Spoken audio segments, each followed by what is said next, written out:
Good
evening, everybody. Welcome to this Around the Ropes podcast episode right here on the new ATR network. As always, guys, we are live from the Rex Express studios.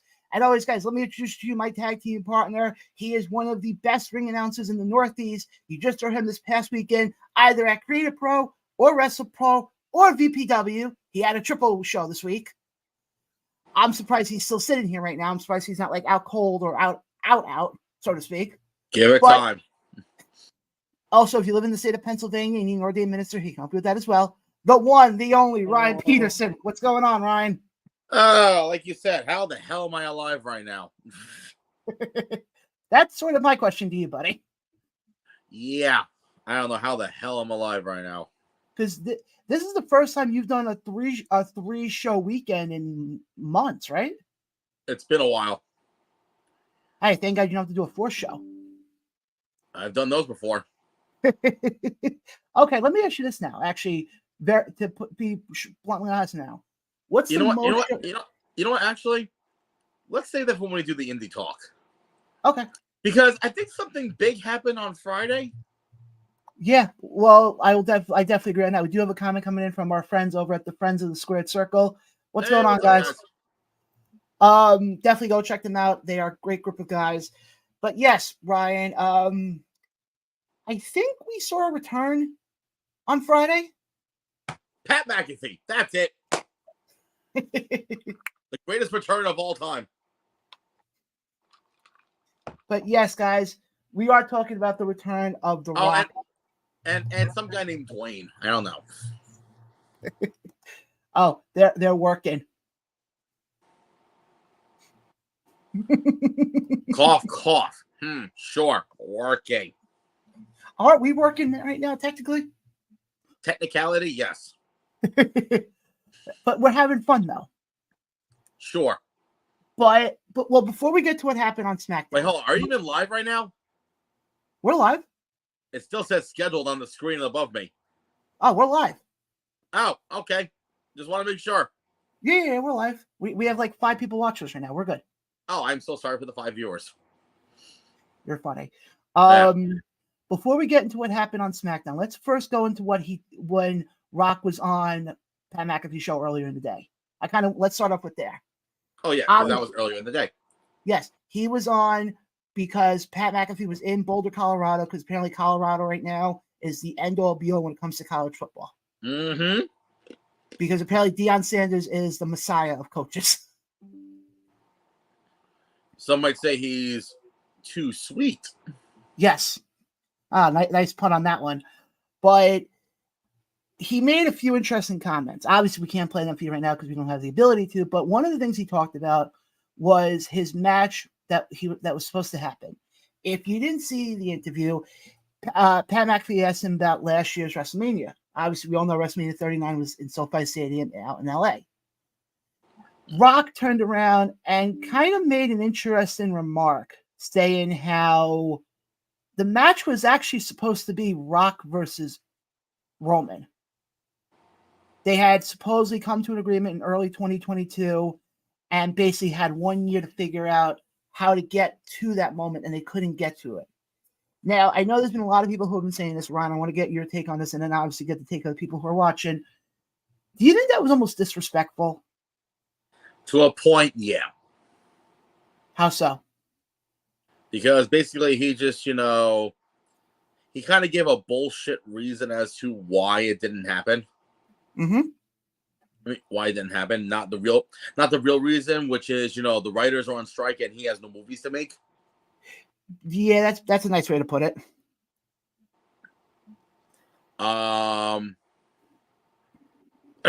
Excuse me. Yeah, the way that he said it was like, okay. And also, from a fan's perspective, he basically just broke quote unquote kayfabe per se. Pretty much throwing it out there saying, hey, guess what? WrestleMania 40, it's gonna happen. Like, really? Why? Well, I'm just gonna go out on a limb now and say this. To me, and I agree with you, I think it was completely disrespectful because WWE had a match, basically built up Cody the correct way. Yeah. And basically had, they had probably one of the most believable people in the last, I would say pretty much in this entire reign. Yeah. And you're basically going to sit there and say, well, because it wasn't me there.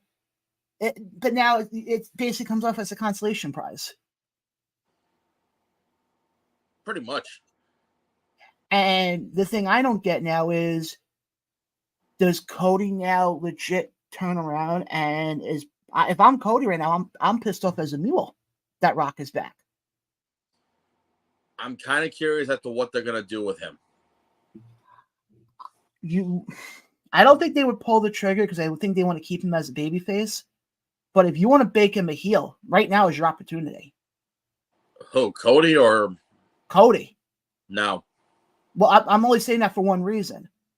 Because Cody could turn around and go, let's say they end up pulling the trigger. And let's say we do get Rock and Roman in Philly next year. Mm-hmm.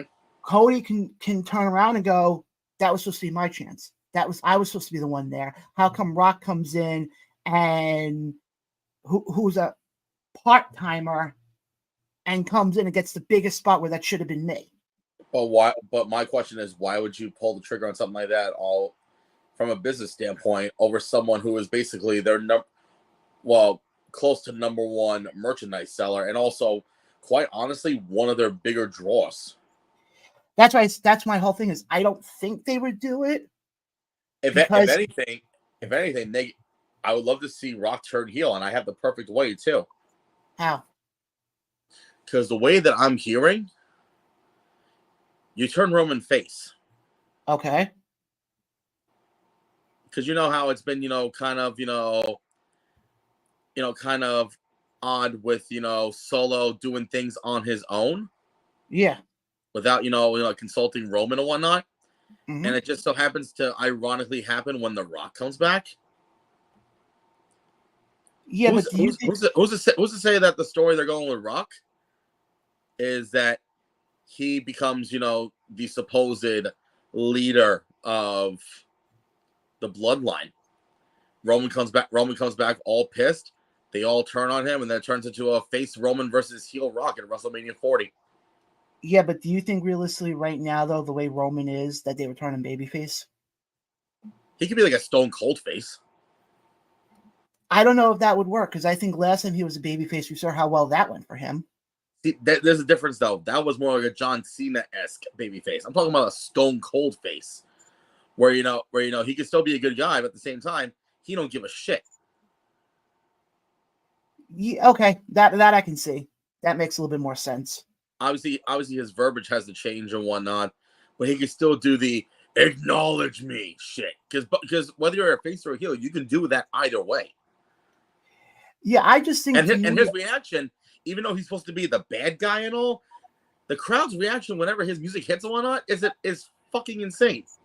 Well, okay, so now that brings up an interesting point, though. I know WWE's been wanting to turn him face for a while, and also to change things up with the Rock's promo, Rock's turning heel, have him come out to the Hollywood Rock theme. Remember that one? Yeah, that was, you're talking about like 03, 04, right? 03, yeah. Where was the slow down version of his theme? Yeah, with his famous line from wasn't it the War in Toronto that year? Yep. Where he said something about the Maple Leafs? Yep. It was that. But you see my point. There are aspects of how you can work this. And obviously the Rock's run won't be that long. It'll be,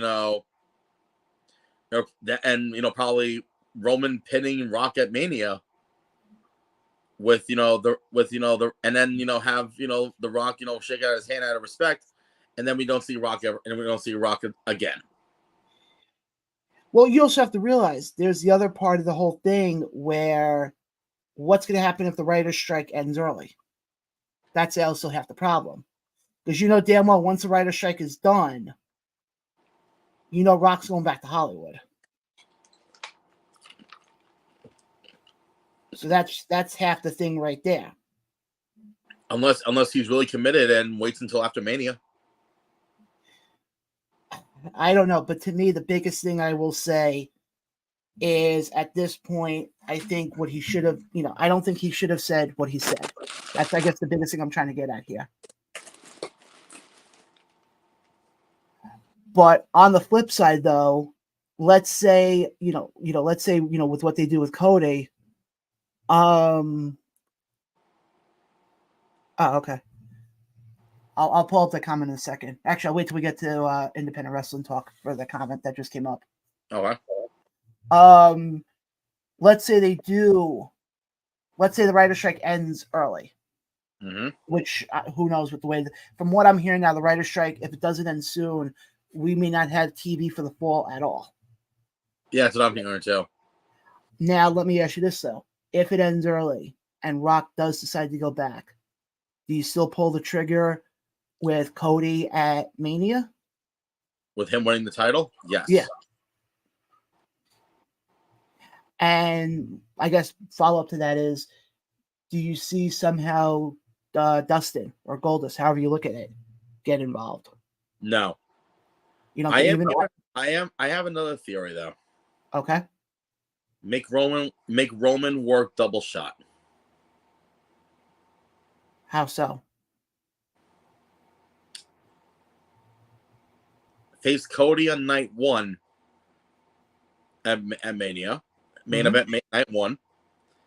Because we all know for a fact that it's going to be Rock and Roman. And I think that's going to close out WrestleMania as a whole.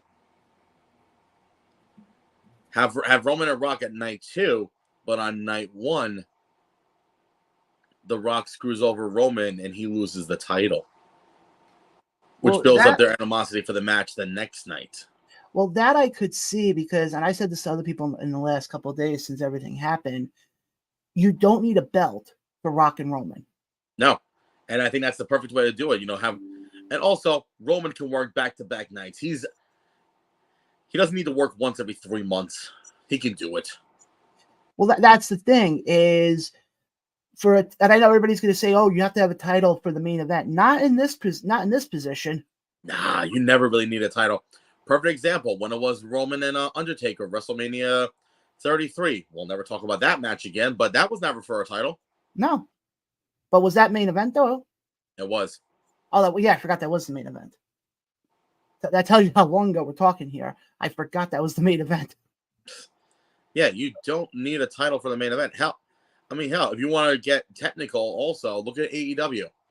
Mm-hmm. They're supposed to, world champion. Sometimes they're not even main eventing pay-per-views.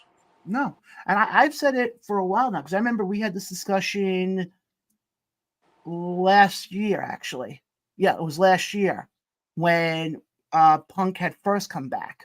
Mm-hmm. And yeah, because I remember when he announced he was going up against Darby Allin at All Out last year in Chicago. Mm-hmm. And on this show, I remember specifically saying he should be the one to close out the card. Because I'm of a believer where you use the main event spot. I know everybody's going to say, "Oh, the main event spot has to be for a title." I look at the main event spot should be the match that you put the most time in, the most effort in, and the one that will have the fans be the most emotionally invested. Perfect example. Full Gear 2019. Mm-hmm. Full Gear 2019. What was the main event for that card? I don't remember. Omega Moxley on lights out match. Okay, yeah. But again, that goes into my whole thing, though. It wasn't for a title. Nope. But you knew damn well you put the most emotionally invested match to close out the show. Yeah, exactly. You don't need a title. Unless the other matches are really not like marquee matches, like like must-see matches, then yeah, I can understand them putting the title on. I mean, you see it a lot in independent wrestling. How many times do you see in independent wrestling where a company will open up a card and have it be for a world heavyweight title? I know we're comparing. What happened? I said plenty of times.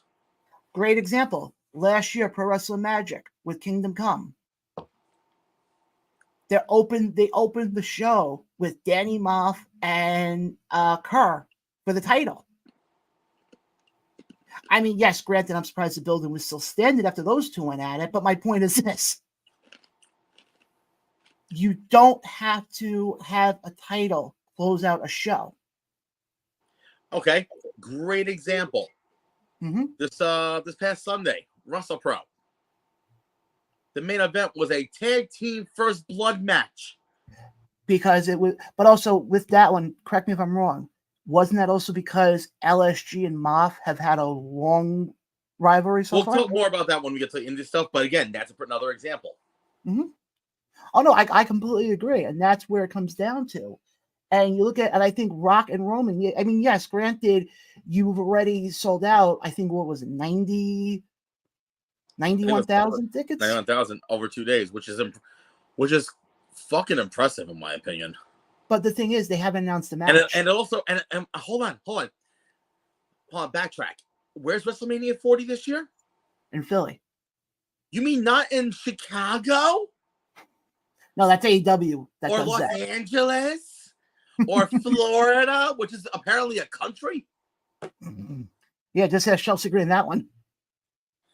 Speaking of WWE, let's finish that first, and then we'll talk more about big leagues when it comes to their upcoming events. Because I have an interesting bone to pick with a couple of events. Oh yeah, that are coming up. But when you look at the with WWE, with the whole thing with The Rock, I think I think now is your most opportune time. Yes, granted, did Rock sort of spoil it when he was on with Pat McAfee? Yeah, he did to an extent. But I think realistically, here's the best way I can talk, as far as with Rock. And then there's one other thing I want to get to with Rock before we move on to the other stuff. I think he became very selfish that night when he was on with Pat McAfee. And I'm going to use the exact words that a person, Ryan, who you always joke at, that I have a shrine of him behind me, which I don't. Dave LaGreca said this on Busted Open, and I completely agree with him, with what Rock said about how he was supposed to have the match with Roman at WrestleMania 39. And I actually saw that clip, and I actually agree. With which clip? There was a snippet out there that I think Boley or Tommy snipped of LaGreca talking about what Rock said, and I agree. Mm-hmm. And I agree with what he said. Basically, Rock spread his butt cheeks and took a massive you-know-what on the main event from last year's WrestleMania. What the hell did he eat in Colorado? I don't know. I have no idea. He already got very high. Who knows? Probably Girl Scout cookies. But my point is this. I don't think he should have said what he said. And again, I know it's Rock. I know he very rarely does interviews, and you kind of can't question it. But I'm sorry. To me, you had a main event spot. I can already tell my blood pressure starting to get going here. You had a main event that I think was probably one of the most believable main events in Roman's 3-year run. But as far as WrestleMania main events, I think the last time you had a main event with an underdog being so believable, you go back to WrestleMania 30 with Bryan when he went up against the Authority. I can add another one to that. Go ahead. WrestleMania 21, Batista. But my thing is this. Yeah. No, I know what you're saying. Yeah. And you're going to take a fucking dump over it because it wasn't you. I'm sorry, Rock. How, wrestling has evolved since you left, buddy. But I want to get to one other component with this whole Rock returning thing before we get into the other stuff. Austin Theory. Because there's a lot of people who are saying that he got buried in that promo. Huh? He didn't. Honestly, to me, I think WWE has, as soon as he can get himself over with the crowd, I think WWE has humongous plans for Austin Theory. And I say that for one reason. In his short run on the main roster, he's worked with Vince, he's worked with Edge, he's worked with Austin, and he's fucking worked with The Rock as far as an in-ring thing goes.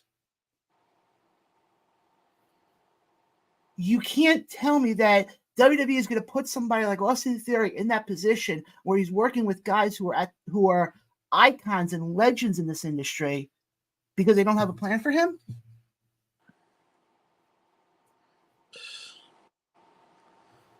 And the people who are sitting there saying, "Oh, Austin got buried." I hate to break the news to you. He didn't. Get out of your mother's basement. Go lift a weight. I think you know where I'm going with the rest of that. I know where you're going with it. My point is this. I think Theory has to get him, and that's the thing also I don't get, is Theory has been in the position where you're working with these top guys, but you're still not over. So I don't know if it's Theory that's the issue, or if it's on the other side of the spectrum. What do you think about it? It's whoever's writing this shit. But I thought they had great writers. Shut up. I think my point is this. As far as Austin Theory, I think everybody who's sitting there saying, "Oh, he got buried," just stop. Just stop already. I agree. Just give up. Because realistically, let's call a spade here. It's called a slow build. And I know wrestling fans nowadays can't, think that because their mentality is, "Oh, we have to know what happens right now."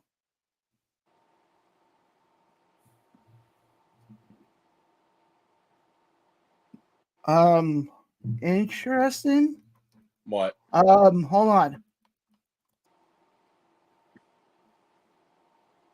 Are you sure we're live? We're live. Let me see something. Ryan, I'm going to hop in the background for a second. Just keep talking for a second. Okay. Well, now I can talk about, what I want. Okay, now we're good. So, a couple things I want to talk about is a couple of events in WWE and AEW. First of all, on WWE side, I think it was this past week or a week and a half. They announced the location for the Royal Rumble, which we all knew. We all had a speculation was going to be in Florida. From what everyone was hearing, they were trying to go for camping. I think it's Camping World Stadium in Orlando, where they had WrestleMania 33 as well as WrestleMania 24. But obviously, apparently, Mickey Mouse got a hold of that. I don't know, but no, they decided to go to Tampa at Tropicana, which ironically was the same place as the Thunderdome. But here's the difference, though: there'll be actual fans there this time. So I think that's a very smart move of them doing Tropicana Field, especially a fucking dome. I love it because that way they can utilize lights and pyro and all that shit, not having to worry about the wonky Florida weather. And I think I know for damn sure they're gonna sell out that. They're gonna really have a good crowd in that place. I think more fans than a Tampa Bay Rays game. Did I say that out loud? Do I care? No. Now,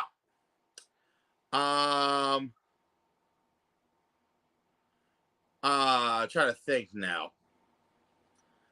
Oh yeah, I want to quickly talk about AEW right now because tomorrow night it's AEW Grand Slam Dynamite or Dynamite Grand Slam. I don't know what the fuck is going on, but apparently sales are not doing good for that. Because I remember being at the inaugural Grand Slam, which had like almost 20,000 people in there, and then last year had a little over 13,000, 14,000. This year, the setup is for 11,000, but as of, I would say about 3 hours ago, less than 8,000 tickets are sold, and there's still like 3, maybe almost 4,000 available. Just want to let you know we're all good on the YouTube side. Okay. Good. Yeah, it was a minor script. I'll explain to you afterwards what happened. Okay. You got another comment coming in here from Dan Gleason. Dan, thank you for checking us out tonight. Appreciate it. Yeah. So I don't know if you've been hearing what I was going on about. Yeah, I like your little take on the Tampa. You mean Southern New York? Pretty much. I'll give you my take on it quickly. I think they would do well because it's the Rumble. And also, I like the fact that it's in Tampa at the the Dome, because they don't have to worry about playing fire with Mother Nature. Well, I heard something that supposedly Tampa's getting a new stadium. They are. I think it's coming in 2026 or 27. They just got the approval for it for like $2 billion. So basically, what you're saying is WWE is going to hold a big event there probably by 2030. No, 2029. No. It's gonna be the first off season after the new season. Yeah. And but no, I think they'll do well there. And then talking about Grand Slam, which only selling 8,000, maybe 7,500. Okay, that's an interesting thing. Interesting thing with that, and I only say that for one reason. You notice how Chicago, they didn't do well, especially coming out of All Out with tickets. Mm-hmm. And yes, granted, they don't come to New York that much. I think they come more to like the Albany area more than they come down, to the metro area. Mm-hmm. But you notice how even here they're not. They didn't. Last I checked, I think it was. How many tickets did you say? 7,500. And in that's gonna look really bad on TV. Yeah, and I have a very good explanation as to why. Okay. Because I heard someone else say this too. Unfortunately, it's the pricing of the tickets itself. Well, now is that AEW who does that, or is that the event? Is that the stadium? AEW. Well, okay, I agree with you, but I think the reason also why they do that. Let me explain why I'm like the pricing and whatnot. Okay. I saw this on TikTok earlier. Said if you didn't get a ticket for Grand Slam, honestly, just stay home because it's fucking expensive. For example, this guy was at the inaugural one in 2021, and mm-hmm. he was in section 113, which is like literally across the way from the stage. Yeah, he was third row, and he paid $130 for it, which is great. You fast forward 2 years later, in that same seat, maybe 2 rows behind, they're going for $245.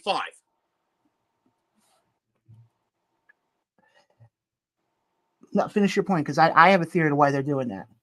No, I'm just saying, $245. Like, who the fuck is gonna pay that for a TV event? Oh, I can tell you exactly why. I can tell you exactly why. Look where you're at. Yeah, but here's the thing, though. The first one was great. The second one, I feel like it's being oversaturated now. Look, okay. I'll go back to my argument about Chicago. They've been to Chicago 15 times since they started. We all know what. Well, we all know why. And after you mentioned Chicago, I got a little itch under my nose now.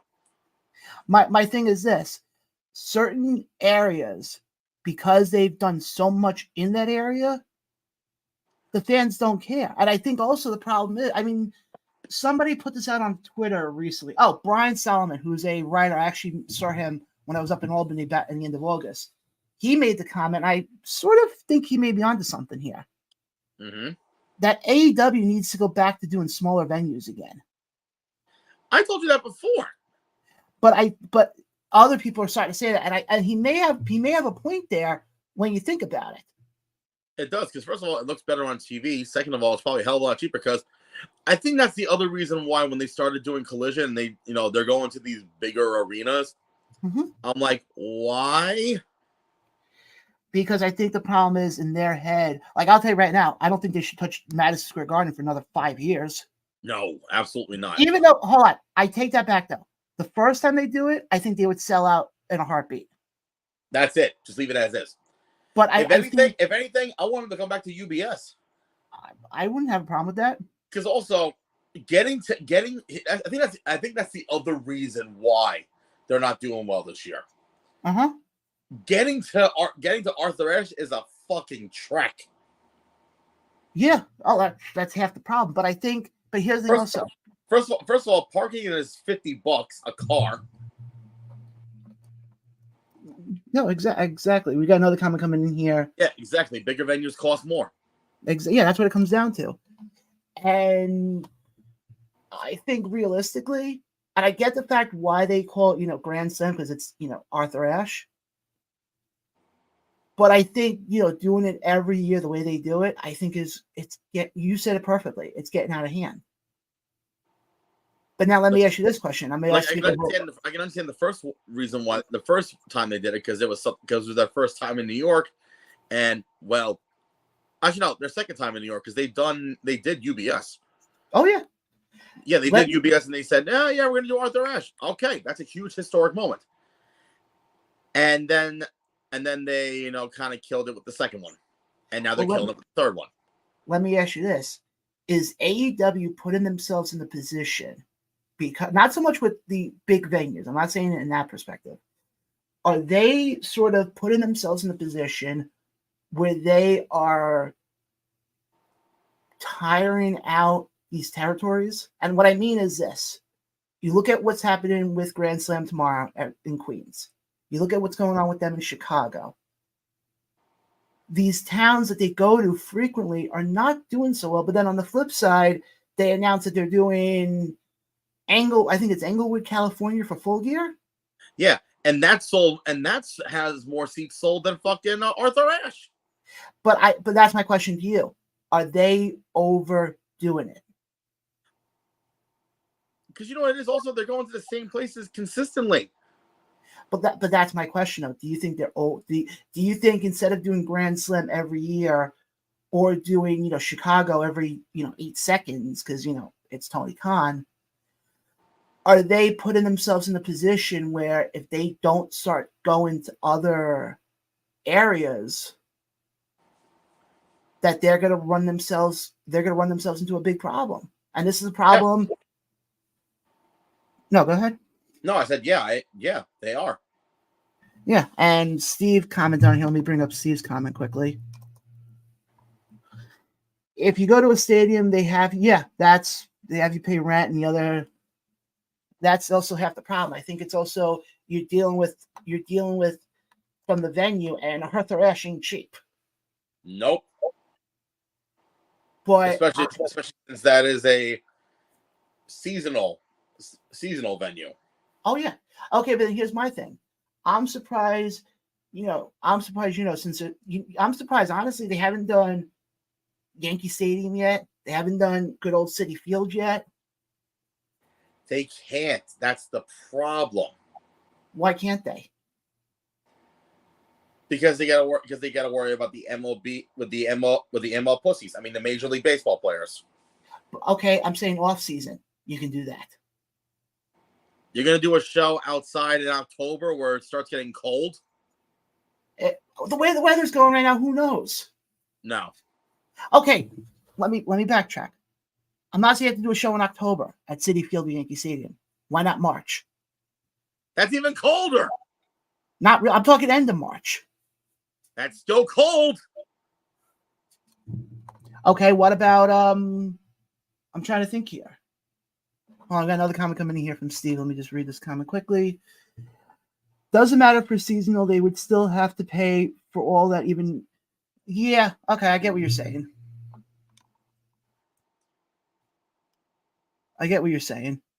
But go on, John. But my thing is this, though.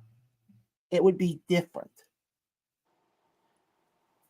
And okay, I'm not even saying you have to do Yankee Stadium or Citi Field. I'm just saying that because, we're both from New York. What I'm saying more is, why not do some of the other ballparks?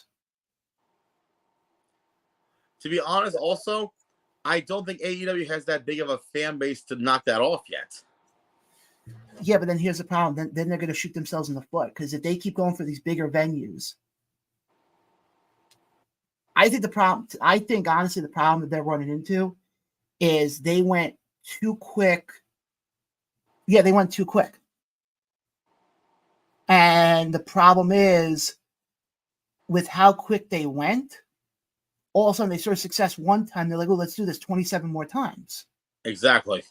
And I mean, you and I had this discussion right after All In, or around the time of All In. I remember, because I made the point of, you take that type of show, put that type of show at any stadium or arena or venue in the United States, you're not getting half that amount. You're not getting probably a third of that amount. Hell no. Because again, the reason why they did so well in London for that show, which also I heard supposedly they lied about that attendance number. My point is this: when you go to a place for the first time, you're going to do fantastic. And I know they already announced that they're doing London again next year for All In. Yeah. I think they'll do great in London if they keep it to one time a year. That's exactly what they're doing. But I think the other thing also, you have to look at it. The crowd in London is a hell of a lot different than the crowd in any of the, in the United States anywhere. But we do got a couple more comments coming in here, so let me just go through these comments quickly. Jumbo Ref chimes in and goes, "What are you talking about?" Wrestling, Jumbo Ref, wrestling. Steve chimes in and goes, "I think mid-spring would be good for an outdoor style venue, but if they have a closed dome, then it depends on the show." Yeah, I get that. Trust me. You know what? If they want to pull that off, why not do the Sky Dome in Toronto? James chimes in and goes, "Sucks they can't open the roof tomorrow." I don't know why they can't. They don't. Because it looks better with the lights. Exactly. Yep, August 2024. That was for the All In thing. Okay, Steve is saying I'm correct on something. One of us is correct. One of us is correct. I don't know who it was. Technically they could, but they don't want to put a tent. If they do the outdoor show. Yeah, and again, I don't think they could, and I agree with you. I don't think they could, because I don't think they have the fan base. They don't have that amount yet that they can do. And also one thing that's very tricky about doing outdoor shows, you don't know what the weather's going to be like. That's the thing. You're really playing a tough game with Mother Nature. No, I completely agree, and that's half the problem. Is when you look at, but that's with any sport though. That's an outdoor type sport, and the problem is when you look at any outdoor sport. I'm not even just talking about pro wrestling. I'm talking baseball, and I mean basketball is not outside, but baseball and football. You get bad weather, it becomes a much different ball game. Well, unless you're baseball players, and if it drips a little, you can't play. Oh, you mean it's time to go home? Yep. And anybody who gets that reference, if you don't get what I'm talking about by time to go home, go to Google or go to YouTube, obviously after tonight's show, and type in George Carlin baseball versus football. It's hilarious. We got some more comments coming in here. Let's see here. James turns around and says WrestleMania 29 was cold as fuck. How about WrestleMania 35? Yeah, also 35. It was warm. It was warm. Yeah. It was nice. It was nice and warm during the day, but at night it was fucking cold and it poured. Yeah. Steve chimes in and goes, "James is correct on what he was saying. It's all good." He was correct on him being pissed drunk. Okay. Okay. Congratulations. James chimes in and goes, and they built the custom Heenan system under the ring. Yeah. Oh, wait, was that at 29? I thought that was at 35. No, that was 29. But I think they did it for both. Yeah. Oh, Steve got the Carlin shtick. Good. It rained both nights. Yeah. Oh yeah. Don't you remember Poncho Joe? Oh, I would say, who gets to be Poncho Joe this year? Anybody watching? Give me a call. I'll pull it off. Oh, I would just laugh if all of a sudden one of the 900 companies that you're a part of, that wasn't meant to be nasty. That was a joke. No, I'm not taking it as a crack. If all of a sudden they did a show outside and it was bad weather and they had you do the poncho and I'm in the crowd, I'd sit there and go, Poncho Joe. Oh God. Or you'd probably give me that look of shut up. No, instead of Sexy Ryan, it's Sexy Poncho. You'd be the only guy I know who would get a poncho over. Probably. Well, I'm one of them, actually. There's another person I can think of that can get it over. Got a few more comments coming in here. I did that one. Steve chimed in and goes, wait until the outdoor show. Yeah, I know they got a show coming up. It started, yes. It's Sexy Poncho. Get it right, McGrady. I think he's at work now. Probably. But yes, guys, if you go to the next Creator Post show, October 13th, start chanting Poncho Ryan. Sexy Poncho. My God, don't you people listen to me? I have to deal with fucking morons that don't listen to me at work, and I gotta listen to this moron over here that doesn't listen. My God. Oh, Jesus God. Christ. And yes, they always run outdoors. Jesus fucking Christ, man.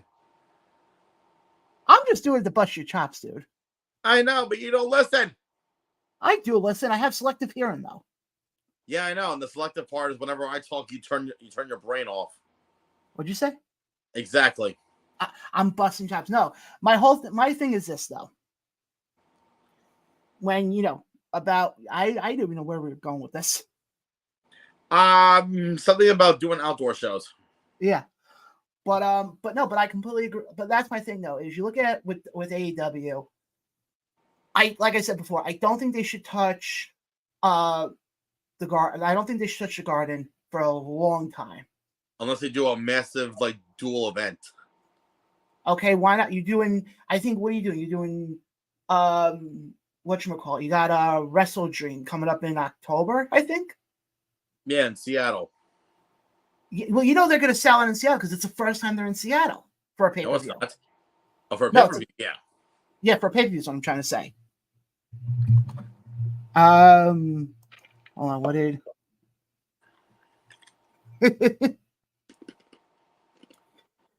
Yeah. Yeah, it's the Mets hat, unfortunately. It's also called I Need a Haircut. Jumpman. We have Steve Cohen from Wish.com on the screen. Yep. Yes. I completely agree on that. Oh God, yes. Well, now that considering Ring of Honor is owned by AEW, hello. Yeah, but Ryan, here's the issue. That's called logic. And haven't you noticed wrestling doesn't have logic? Not just wrestling, just people in general. This is more of a wrestling show, so we're putting it more in the wrestling perspective. Speaking of wrestling, I think somebody is jumping ship from one company to another. Oh, yes. And that would be the lovely Jade Cargill, who, for some reason, I still can't figure out why they did this, had what feels like a 3-year run with the TBS title, dropped it to Chris Statlander at Double or Nothing? Yeah, after facing off against Taya Valkyrie, literally like minutes beforehand. And I mean, I was happy to see Chris win the belt. I thought she deserved it. Then you had Jade, go away for a while, and they turned around and she kept saying, "Oh, I'm not coming back to wrestling." Da, da, da. She comes back, has one match with Chris as a rematch, and then it's announced she's leaving. Which I think honestly was a great match too with her and Chris. Oh, I completely agree. Now, speaking of Chris, she actually made history. How so? She was the first woman in AEW, actually, I think in wrestling in general, on mainstream wrestling, to main event back-to-back shows. She main evented Rampage and she main evented Collision. Yeah, which has never been done. 2 great matches. Her against Jade and against Britt Baker, DMD. Okay, I was gonna say, please make sure you do the DMD part correct. Of course. But let me ask you this now in regards to Jade. First of all, since she is more than likely coming to WWE, not more than likely, it's just inevitable at this point until we get the reports from like Mike Johnson or Sean Ross Sapp saying that she has signed. Does she change her name? Or does WWE allow her to keep the Jade Cargill name? Honestly, if I were them, I would have her keep the name. I'm trying to think the last one who they let keep the name. Must have been AJ Styles. Ricochet. No, he was Prince Puma. That's Lucha Underground. That's something completely different. Yeah, okay. I've only remembered him as Prince Puma. No. He was Ricochet on the Indies for a long time. Johnny Gargano. Tommaso Ciampa. Okay, yeah, I get your point now. Tyler Bate. Okay, I get your point. Shall I continue?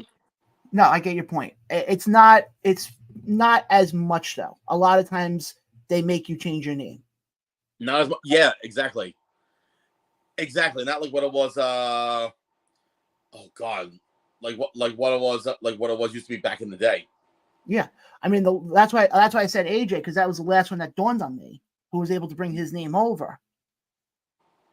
Well, if you want to be technical, Samoa Joe also did when he was with WWE. Matt Riddle. Yeah, I don't even want to talk about Matt Riddle. Yep. He's a basket case in himself. But in regards to Jade, I agree with you. I think she should keep her name. Now, as far as what do you do with her, though, when she does come? So I told you my theory about this. Mm-hmm. Yeah. Because knowing them, we're going to put them on the main roster. No. She needs training. Yeah. So, in my opinion, bring her down to the Performance Center in Orlando, which I think she is due this week. Yeah, I think, or she was there already. Yeah, it was either this week, last week, or next week. It was one of these spans of 3 weeks. Yeah.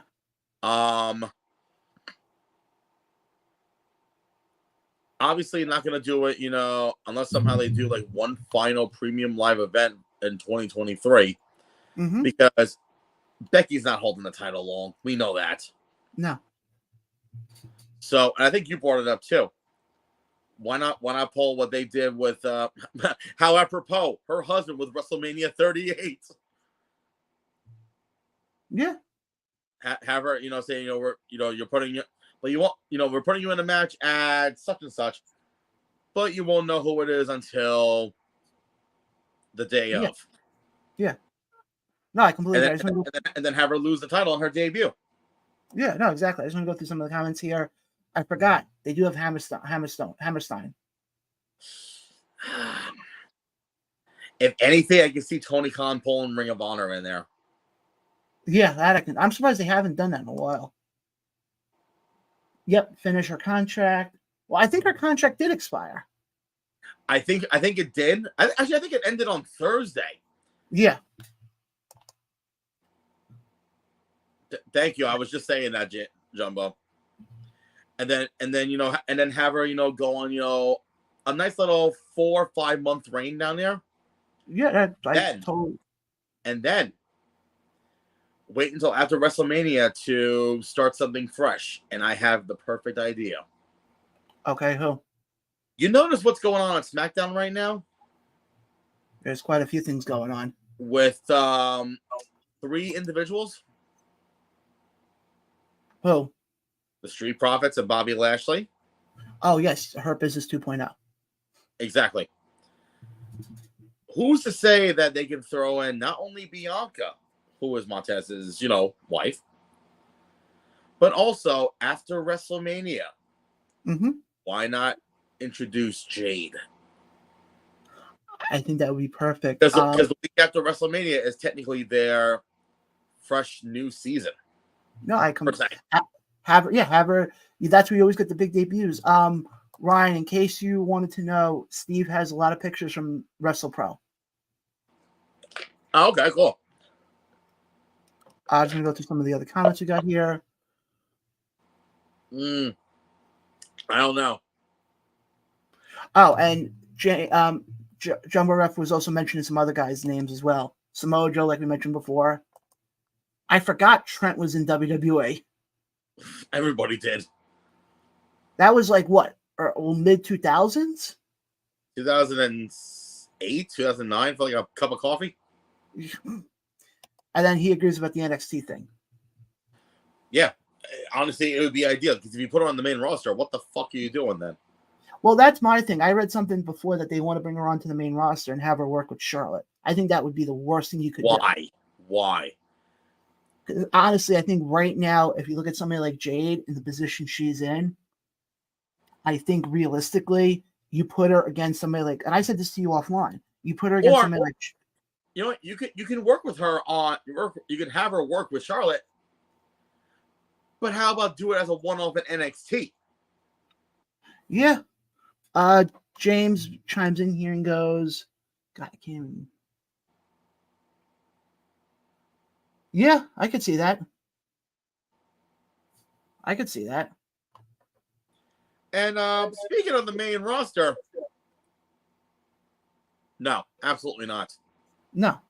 Because again, my thing is this, and then Ryan, we'll get to what you want to get to in 1 second. She'll get exposed. Jade will get exposed way too quick. That's another theory right there, gentleman. I can see that. Yeah, Jade, that I can. Jade and Bianca as a tag team.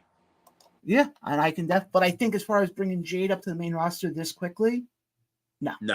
I think that'd be the worst thing you can do. And I know everybody sits there and says, "Oh, Jade, she's good." Don't get me wrong, she has talent. I'm not taking that away from her. But she's nowhere near the level of holding up with a Charlotte Flair, a Rhea Ripley, a Bianca Belair. Bailey. She's not at that level yet. Honestly, if you want to bring her to the main roster and you're gung-ho on that, this is going to sound really bad the way I'm going to have to put this. Have her work with a Natalya. Have her work with a Dana Brooke. Yeah. Where she can at least get herself old, and especially somebody with honestly, to me, I think the best option would be is to have her work with Natalya. And I say that for one reason. Have her work with Natalya because not only will she get in-ring experience with somebody of Natalya's stature, but she can also turn around and push herself as far as, she'll get better working with somebody like Natalya. Mm-hmm. Am I saying I don't think her and Charlotte will ever clash? I think they will. But I think you're looking more like at SummerSlam next year if you want to do it the right way. Build it up. Don't turn around and go, okay, we're going to give you Jade. Who's she going to go up with? Oh, we're going to put her up against Charlotte. Why? And also, don't do this thing of we're going to put her up against Charlotte so she can get that one win and then we're not going to use her again. Actually, use her correctly. Because that's my biggest pet peeve with the WWE is they bring in these talents from other companies. They give them their moment in the sun, and then they're not used at all. Great example. Go back to when Keith Lee made the jump from NXT to the main roster. Do you remember who his first feud was against? No. Randy Orton. Oh, God. If you remember, he had that one big win over Randy. I think it was at SummerSlam or whatever the September pay-per-view was that year that he debuted. Okay. But then, obviously, I know he had the whole health issue. He came back as Bearcat Lee, whatever. But my point is this. If you're bringing in these talents and you're giving them this amount of money, don't turn around and book them to just be like, oh, okay, we're just going to throw you this one. because I think this is also my gripe with the whole Nia Jax return. I was just getting into that. Yeah, and to me, no, go ahead. You kind of took the spotlight away from me, John. Sorry. Again, there's a reason why people call me just the team. Go ahead. I was speaking on the main roster. Why the fuck is Nia Jax back? Why? I do have a question to ask you though. When she came back last week, what was the first thing you thought of? Physically, she looks great compared to what she looked like. Oh yeah. But also, why? Oh, I know why. Because she's not like most girls. I'm not like most girls. No. Don't ever sing like that again, please. I'm not like most girls. Don't. Oh, you okay? No. My thing is. Oh my God, you're pulling like someone I know right now. My point is this: as far as with Nia, this goes back. Okay, Nia and Jade kind of have the same, but my same thing here. They brought Nia back. Okay, great. I thought the whole point was to have her go against Rhea. But it's not. But now they're going to sit there and be like, oh, we're just going to have her come in and attack women, the women wrestlers, just because, because. I'm sorry. That makes no fucking sense from a booking perspective. If anything, just have her go back to yelling, my hole! That's my, at least now it's like, okay, we're going to have Nia. I mean, what's the whole point of this? Is she trying to annihilate everybody? See what I did? Yeah, okay. Okay, Steve, buddy, hold on. Let me get to the other comments. Then I got to get to Steve's comment because that just surprised me there. Actually, Steve has 2 comments here. I agree with Jade and Bianca. Yep. Steve, Mandy Rose is not coming back. She's making a killing right now on her OnlyFans shit. No, why would she? She's not coming back. She was more of she was in wrestling long enough, and now she knows she can make a crap ton more money, barely wearing any clothing. So I doubt we're going to see Mandy Rose back. I think the only way she comes back is if basically they turn around and they tell her, okay, you can keep your OnlyFans account. Exactly. But as far as with Nia, I don't get what they're doing with her. I don't either. And the thing also, yes, granted, I love the fact that they didn't advertise it beforehand or be like, you didn't hear, any of the dirt sheets sitting there going, oh, Nia Jax was backstage tonight at Monday Night Raw. No, she showed up, which I like because it goes back to the thing of we weren't spoiled by it as fans. But now it's like, okay, you had her attack Raquel, which, by the way, there's a good YouTube series out there right now done by Stevie Richards. I don't know if you got a chance to see it yet. I did. He broke down that entire segment. Yep.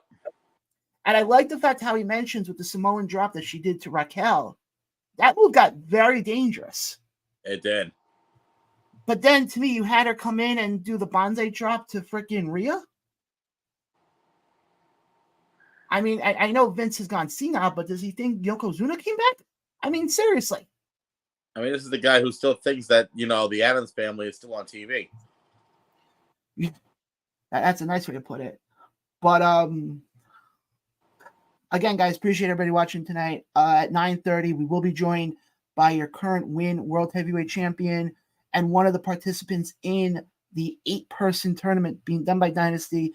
Joey Conway makes his return, so stay tuned for that. That will be happening at the bottom of this coming hour. I just want to put that out there. Ryan, before we get into the independents, because I know there's a lot of stuff we want to get to, want to get your take briefly on the PWI top 10 list. Very briefly. Remind me again what the top 10 is. I was just about to. It was Seth Rollins. Actually, you know what? Let me pull up the list because I'm probably gonna butcher some of the names. Okay. So just bear with me 1 second on this one. Sure, as I'm just kicking back and relaxing, vibing. Ryan, by the way, where can everybody get us on YouTube and stuff like that? Well, you can find us on our YouTube channel on the new ATR network. Hit that little bell icon. It costs you nothing, but it does wonders for us. And you can get not only live episodes of the Jon and Ryan podcast, but also exclusive interviews, and still TBD on another certain podcast, another certain show. I don't know if that's ever going to be happening, but that's Okay. again, folks, just hit the little bell icon, get the note so you can get the notification saying, "Hey, guess what? We're live." All right, here we go. Here's the top 10 list quickly. Number 1, you got Seth Rollins. Number 2 is Roman Reigns. 10-1. 10-1, okay. Number 10, Cody Rhodes. Number 9, Josh Alexander. Number 8, Orange Cassidy. Number 7 is Okada. Number 6 is MJF. Number 5 is Vikingo. Number 4 is Gunther. 3 is Moxley. 2 is Roman. And 1 is Mr. Seth freaking Rollins. This may be controversial. Why is Roman in the top 10? Because of his title reign. Yeah, but it was from July 2022 to July 2023. And how many times has he actually defended that title in that year? Not much. Exactly. Honestly, if it was me, and I talked about this when we did our little special, I would have flipped Gunther and him. Yes. I would have put Gunther much higher. Yes, because Gunther actually, first of all, had actually defended the title more than once every 3 months. Mm-hmm. Made the IC title more relevant. Yes. And did I mention he defended the title more than Roman? But here's the one I know everybody kept saying: MJF at number 6. I mean, you have people. I mean, you have El Hijo del Vikingo at number 5. Yeah. Gunther at number 4. Who was number 3? Moxley. Yeah, that's it. This may sound controversial. Flip MJF and Roman. You would put Roman that low? With what happened in the past year? Yes. Okay, then I'll throw you this one. How come somebody like Okada's on this list in the top 10? Because look who's writing the list. But you get my point though, why this list is basically a popularity contest? But also, to be fair, Okada had more matches than fucking Roman. I think the biggest surprise of the top 10 is that Josh Alexander made the top 10. I'm not. He was out for most of it, if you remember.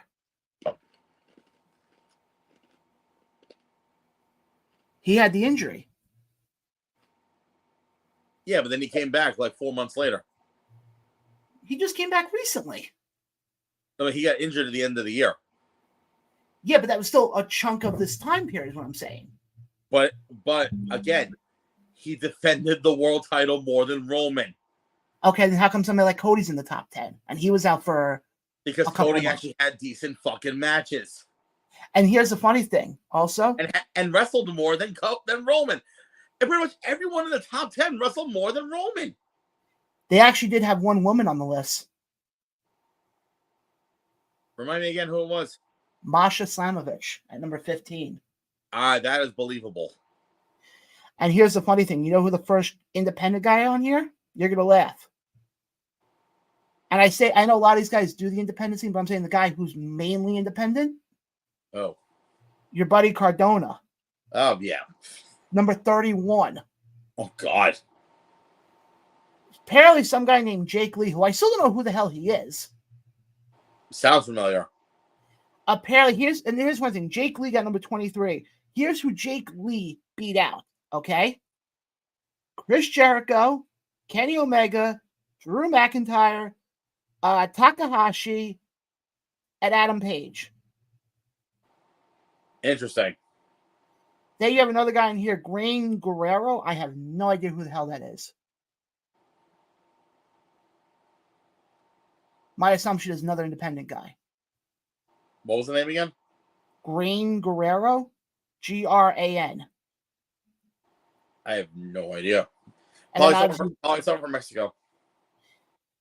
But I laughed because you had, and this one blew me away, and I went into a whole rant on this when we did our special when it came out, is the fact that Wardlow made it to fucking 47th. How? And I'm he was TNT champion for a while. Yeah, and then they decide, oh, we're going to start Collision. Oh, let's take the belt off of him and put it on freaking Luchasaurus. And how well is that done for him? Yes. Oh, wait, hold on. I stand corrected. The true champion, Christian Cage. Exactly. Get it right. The one who opens up his press conference at All Out and asks how everybody's father's doing. Oh, yeah, while trying to slide into Nick Wayne's mom's DMs. I got to give him props, though, man. I love it. He's done fantastic. I love it. We got some more comments coming in here. Steve chimes in here and goes, right, that's why I said rumored. Yes, Steve, I understand that. Steve also chimes in and goes, Masha is a good fighter. I agree. And he also said he's an indie guy. Oh, okay. I didn't know that. But my whole thing is this. This whole top 10, this whole PWI list, I think is a complete, it's a popularity contest. It is. I mean, the fact that you got guys like, who did I hear not make the list? Tommy Dreamer didn't make the list. I think Takahashi, one of the big names out of Japan, I know didn't make the list. Then you have somebody like Chad Gable, who I sort of made the list, but I think he made it in like the 300 area. Yeah. Which, again, I understand that was partially due to the fact that, he didn't get his push till after this list was done. Mm-hmm. But my point is this, though. This list, all it is a popularity contest. Let's call it what it is. Yes. But let's get into some indie talk now. Unless there's anything else. Finally. Because I thought you were going to rant for the next half hour until Joey Conway came on about the fucking PWI 500 screwing me over. So you're talking about the shows that I did. I'm not screwing you over. I was just trying to talk about it because it was wrestling. But it's old news, dude. We don't need another 20-minute conversation on why the PWI 500 is a popularity contest. Okay, I'm sorry. Go right ahead. You started off. Guys, what I called this past weekend is Indie Palooza. Is that a good way to put it? It's an indie cluster. And let's get going with what happened Friday night in Lynbrook, New York for Creative Pro. Ryan, since you were the ring announcer, can you please tell us about the show? Oh, that's what I was waiting on. So, surprisingly, for a holiday weekend, with the holiday being Rosh Hashanah, we had a really good turnout for the event. Mm-hmm. Which, by the way, you can watch the stream on the Major Pod Network's Twitch channel. We kicked off the action with the 5-way scramble for the Creative Pro medallion as the current holder of the sweeper Eddie Pavetti took on Sebastian Amore, Jay George, the returning Cliff Marshall, and the newcomer Tristan Kyle. Who was an arrogant prick who cut me off. Thank God he lost. With Eddie Pavetti getting over, going over on the other 4 competitors. Then we move on to Dante Drago versus Bronson. This was Dante Drago's first ever singles match in Creative Pro. How was his match? Phenomenal. And also the fact that Bronson's Nona was in the crowd, and the crowd started chanting for Nona. Okay.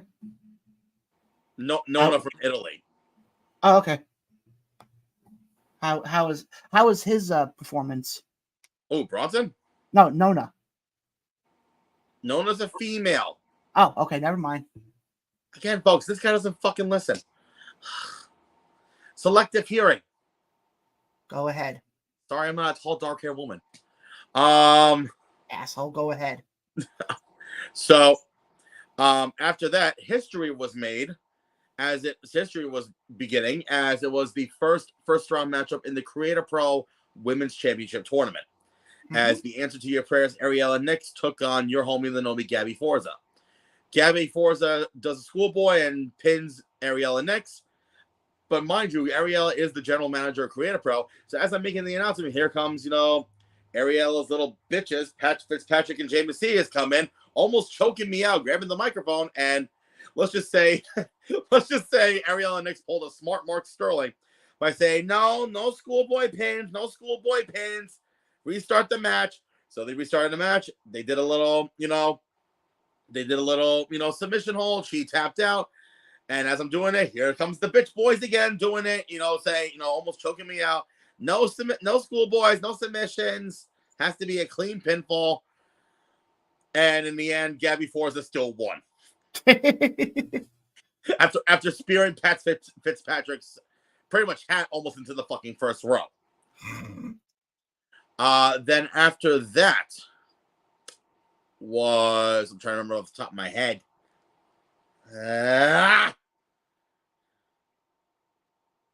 Fuck. Sorry, bear with me, folks. I'm trying to I don't have any notes in front of me. I'm just going by memory right now. Because I know it was the women's tournament. They actually did the following contest. I don't remember off the top of my head right now. I'll go to cage match. Please. Just keep talking. I'm going to go to cage match. I'm trying to remember what I do remember, actually. God.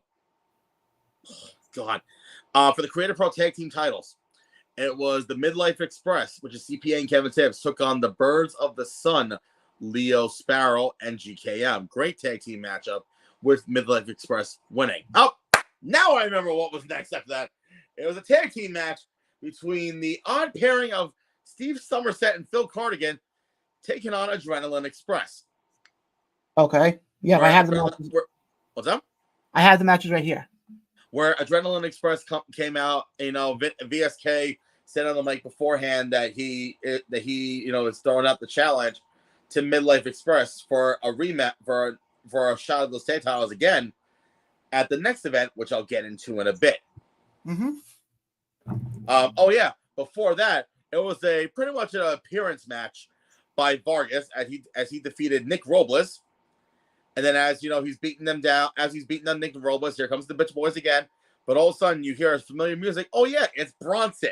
He gets in the ring, knocks out Pat and Jay. Those two go at it. All of a sudden you hear, oh look, it's Brian Myers. Hi Brian, how are you, buddy? Pretty much throwing it out there saying, October 13th, which I'll get into in a bit. October 13th, there's going to be a triple threat Haas fight. Okay. As the Dominican Destroyer Vargas takes on Dirty Bulk Bronson and Brian's best friend on Impact, Moose. Not a bad triple threat match. Absolutely not. If you like big meaty men, there you go. Oh, dude, there was a fucking chant of beef, beef, beef during that segment.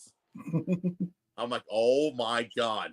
So after that, it was the tag team, and then it was the artist known as Jake Lang taking on 1/3 of the AEW Trios champion, Platinum Max Caster. Did you get the scissor with him? I got to hold the belt. How is that belt? Whoever buys it for $5,000, you are stupid.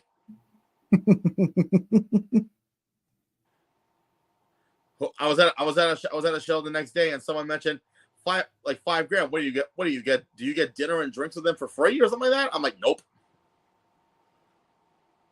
And then it was a tag title match, and then it was the Creative Pro Television match. Oh, after Caster won, and he's celebrating with a young fan, Jake Lang comes to and attacks Caster from behind. But who comes out for the save? The current Creative Pro Television champion, Bobby Orlando comes in with a belt. He gets the mic from me and says, Jake Lang, this has been going on, for a few months now, because Jake Lang was the one that turned on Bobby Orlando back in July, and said, October 13th, once and for all, you, me, anything goes. Oh shit. Yeah. Good lord. Then after the intermission, it was a tag title match. Then it was the Creative Pro television title match, as Bobby Orlando took on Liam Davis, with Bobby Orlando being victorious. Mm-hmm. Then we go into the second first round matchup, as the Notorious Mimi took on Rosemary, and a pretty good solid matchup. How is Rosemary, by the way? Very, what, competitor-wise or personality-wise? Personality-wise. Great. Of course, you saw me like, delicious. I'm like, hey, creepy. No, get away from me. Hey, she was hungry. I had the microphone in my hand and I did this. I'm like, the power of the Christ compels you. Run. But and also the winner of this matchup moved on to the semifinals to take on Gabby Forza. Okay. Which will be the Notorious Mimi. That's gonna be a good one. That's gonna be a good one. So then we go into the main event for the Creative Pro Championship, where should Evil Kip lose, he must leave Creative Pro forever. Now when we now at one point, referee Steve Dumaine got knocked out, and there was a bunch of shenanigans, and all of a sudden Evil Kip covers Bryce Donovan, 1, and the referee is still knocked out, also going 1, 2, 3, but Bryce's foot was on the rope, and it came off that Evil Kip won. No. Here comes Steve Dumaine waving it off and then coming to me where I made the announcement official that Bryce Donovan's foot was on the bottom rope during the pinfall. Therefore, the match continued. Which we saw Bryce Donovan defeat Evil Kip for the Creative Pro Championship, and he is gone from Creative Pro. Afterwards, you had the baby faces come out. You had CPA, Kevin Tibbs, celebrating, going, oh, we want to show appreciation. Here comes Steve Somerset, and of course, the more popular figure in Sweeper. Which actually, funny story, someone called the cops on us. Why? Let's just say there was a Karen neighbor who was complaining about a noise complaint. Oh, Jesus Christ. Yeah, was it Chelsea Green? What? Was it Chelsea Green? No. No, it was apparently a Lynbrook bitch who doesn't know anything about fun. Oh. If that gets me heat, I don't give a shit. So after that, Bryce is saying, I think it was actually this past week where he passed 500 days as champion. Oh shit, that's impressive. And his thing is, who's he gonna face? Like who's he gonna challenge next? All of a sudden, you hear some ominous music, and some individuals in purple masks, and it was 3 guys beating up Bryce, and 2 females that both had signs that said October 13th, new champion, flip it over, Aaron Rourke. Okay, that's not That's bad. gonna be a good one right there. That's gonna be that definitely is. Those 2 have history. Yeah, from what you've told me about, yeah, they do. Because also both of them were in the same training class together. Did they both train at Creative Pro? Oh yeah. Okay, no, I didn't know. Oh yeah, and pretty much most of the people that I mentioned trained from Creative Pro. That would make sense. I know you wouldn't expect that with the talent that they have, right? No, you figured okay, but like somebody like Mimi, she trained at Creative Pro. She trained at Monster Factory. Gotcha. That's what I thought. But Gabby Forza is a Creative Pro, as well as Eddie, Sebastian. Pretty much 95% of the roster. Oh no, except for guys like Moose and and those guys. Yeah, no, I get that. So anyway, October 13th is our next event in Melville, my old hometown. I'm coming back home again with a Friday the 13th spectacular event. Or sorry, spooktacular. I had to. I'm sorry. It was open. That's fine. So, as you already heard through my little review, it's going to be Bobby Orlando versus Jake Lang. I think it's for the TV title. I'm not sure. In an Anything Goes match. Looks like we're going to be getting Midlife Express versus Adrenaline Express 2 for the tag titles. Bryce Donovan versus Aaron Rourke for the Creative Pro Championship. We will also have the other 2 first-round matchups in the Create a Pro Women's Championship Tournament. Okay.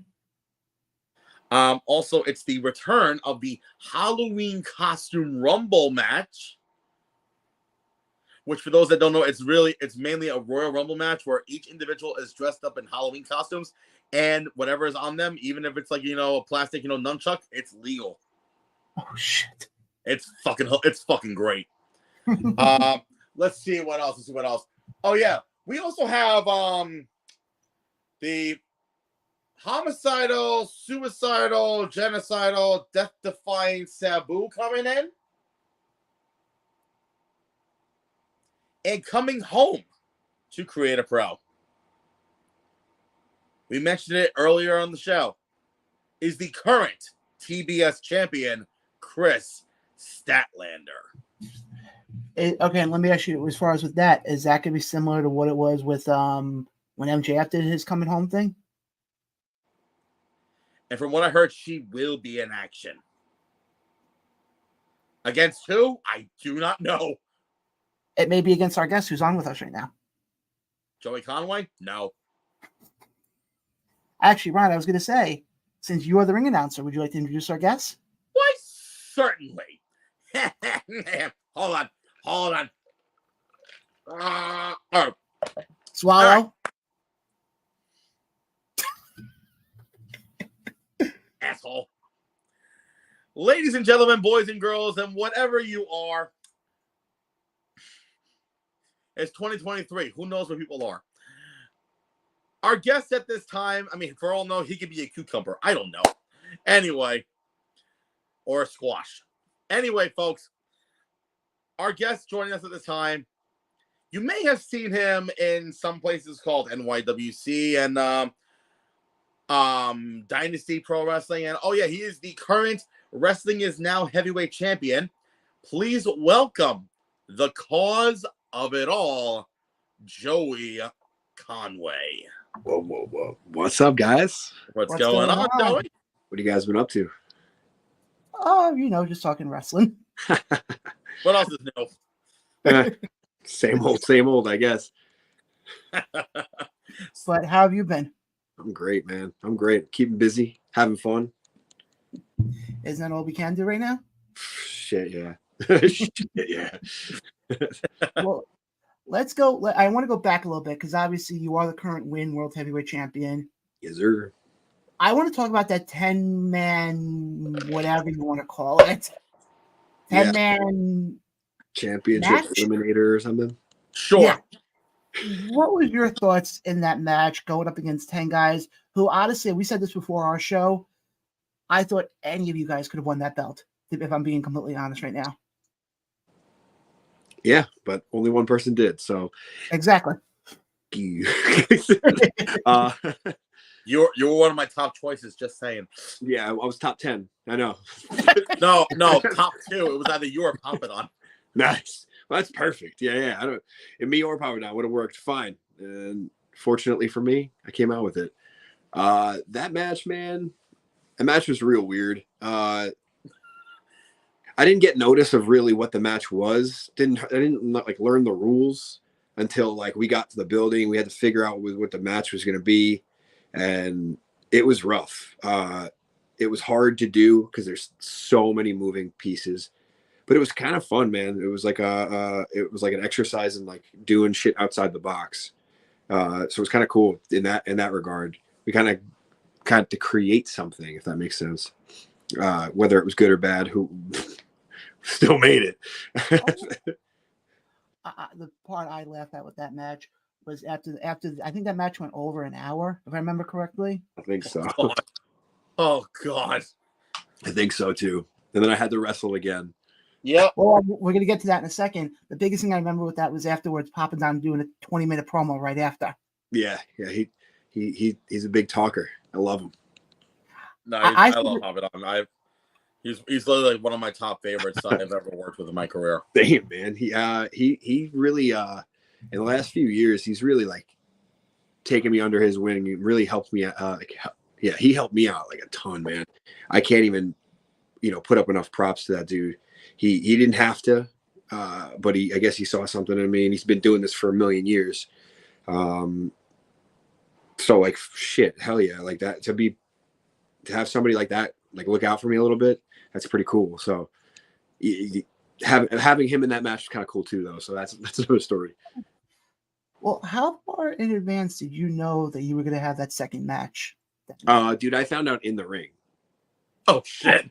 I'm not even like lying. I'm not trying to kayfabe you. I'm not trying to do shit. No, I literally found out in the ring I'm wrestling King Mega for the title at the end of the night, and I was like, shit, because we got to the building, and the whole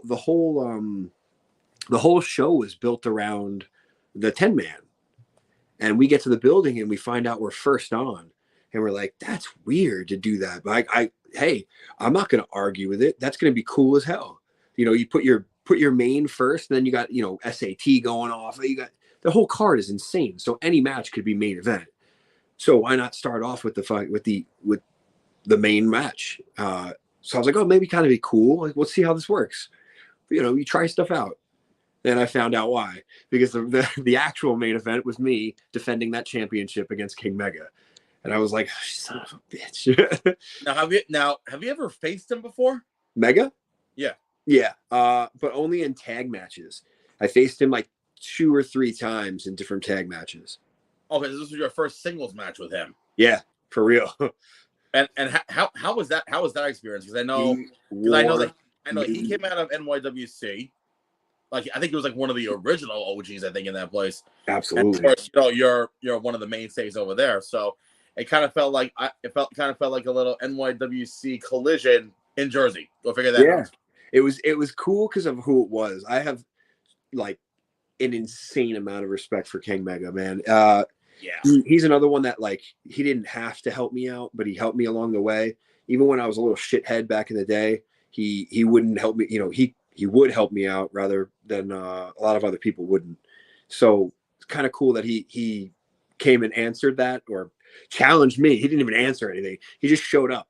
But to have him do that in a company that's not NYWC was also kind of cool, because it felt like home away from home. You know, it's rare. Yeah, you know, like it's such a strange. Those are matches I felt like I would only get at NYWC. A random Mega's coming back. We want you versus him. Here we go. This will be really cool, and I'd be pumped because I love King Mega. But on top of that, I wouldn't think that would happen there either. So when we have it outside, it was cool, man. It was just so cool because it was him, and he had the original NYWC heavyweight championship with him. Yeah, I was like, wow. The next day, I was fighting for that title against Big O. So I was like, this is like such an insane weekend that, like, this shit happened. That total time in the ring was probably close to 2 hours between the 2 days.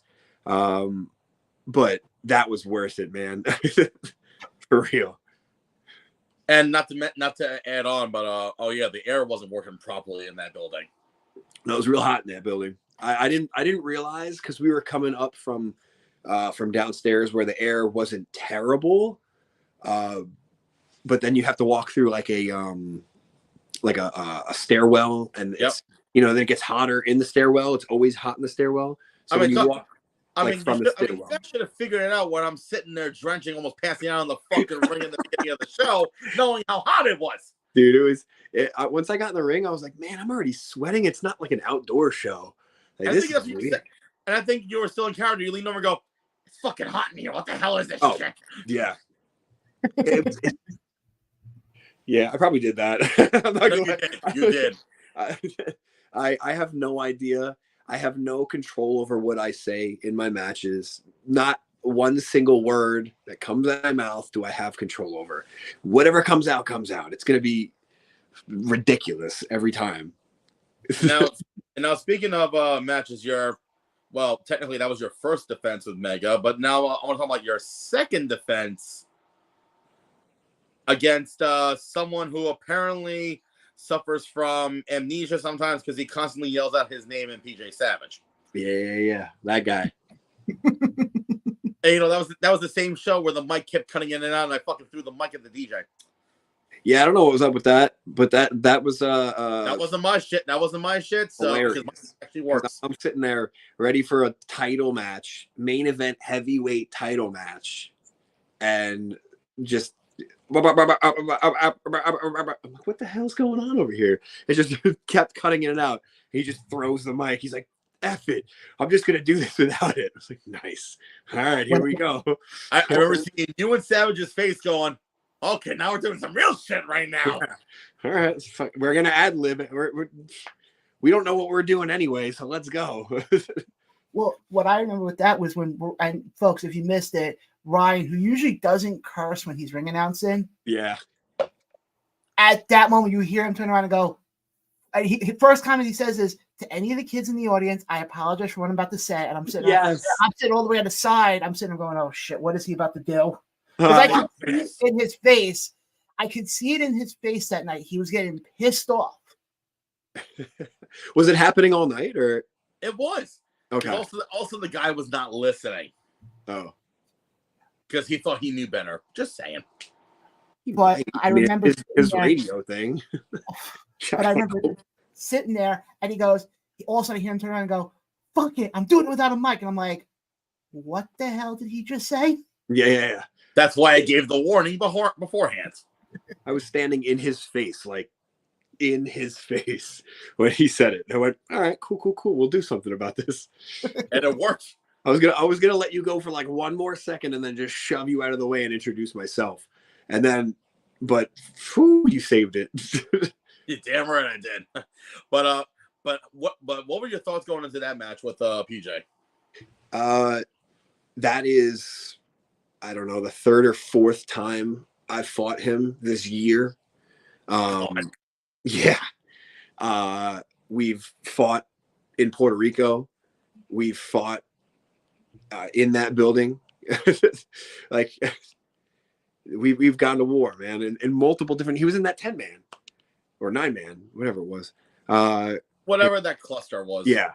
But we've gone to war, man. And to have a singles match was kind of nice. Because I won. Of course. The dude just can't beat me. It's fine. It's absolutely fine. It's all good. But I give credit where credit's due. That dude is freaking good. He is good, dude. And I thoroughly enjoy wrestling him because he literally gives me everything I give him. So we just go to war. I completely agree. Well, I was there for, obviously I was there for that. And I remember you guys, I think, had a 20-minute battle. 25-minute battle? Yeah. Like that. Yeah. All I know is after the match, I was celebrating and I was dancing. And I know he was definitely dancing, especially doing, the Hamlet stuff. Well, yeah. Oh, he was giddier than a schoolgirl in a candy store when he came out. He was like, Hamlet guy? I was kind of surprised when I saw him. Why? To be honest. He's everywhere and nowhere, man. He's so creepy. I love it. It's crazy. He definitely, it was kind of a nice break to have a little bit, but I was sitting, I'm going, okay, are we at a wrestling show or a dance party? Dance party. Yes. Absolutely dance party. It's the same thing. Yeah. There's no difference. But I remember with the match you had with PJ, some of the shots that he gave to you and that you gave to him were very stiff. When you're wrestling a dude as many times as I wrestle him, we get in there. Like we go to war. We don't do that with everybody. But when you have that chemistry with somebody, you can lay him in because I know when he hits me, he's expecting it back. If it comes back, when it comes back around, let's go. And it's safe, it's fun. We're having a blast, man. We're professional wrestlers. Let's be real. At the end of the day, we're professional fucking wrestlers. And shit's gotta be like turned up a little bit sometimes. And that dude's one of them for me.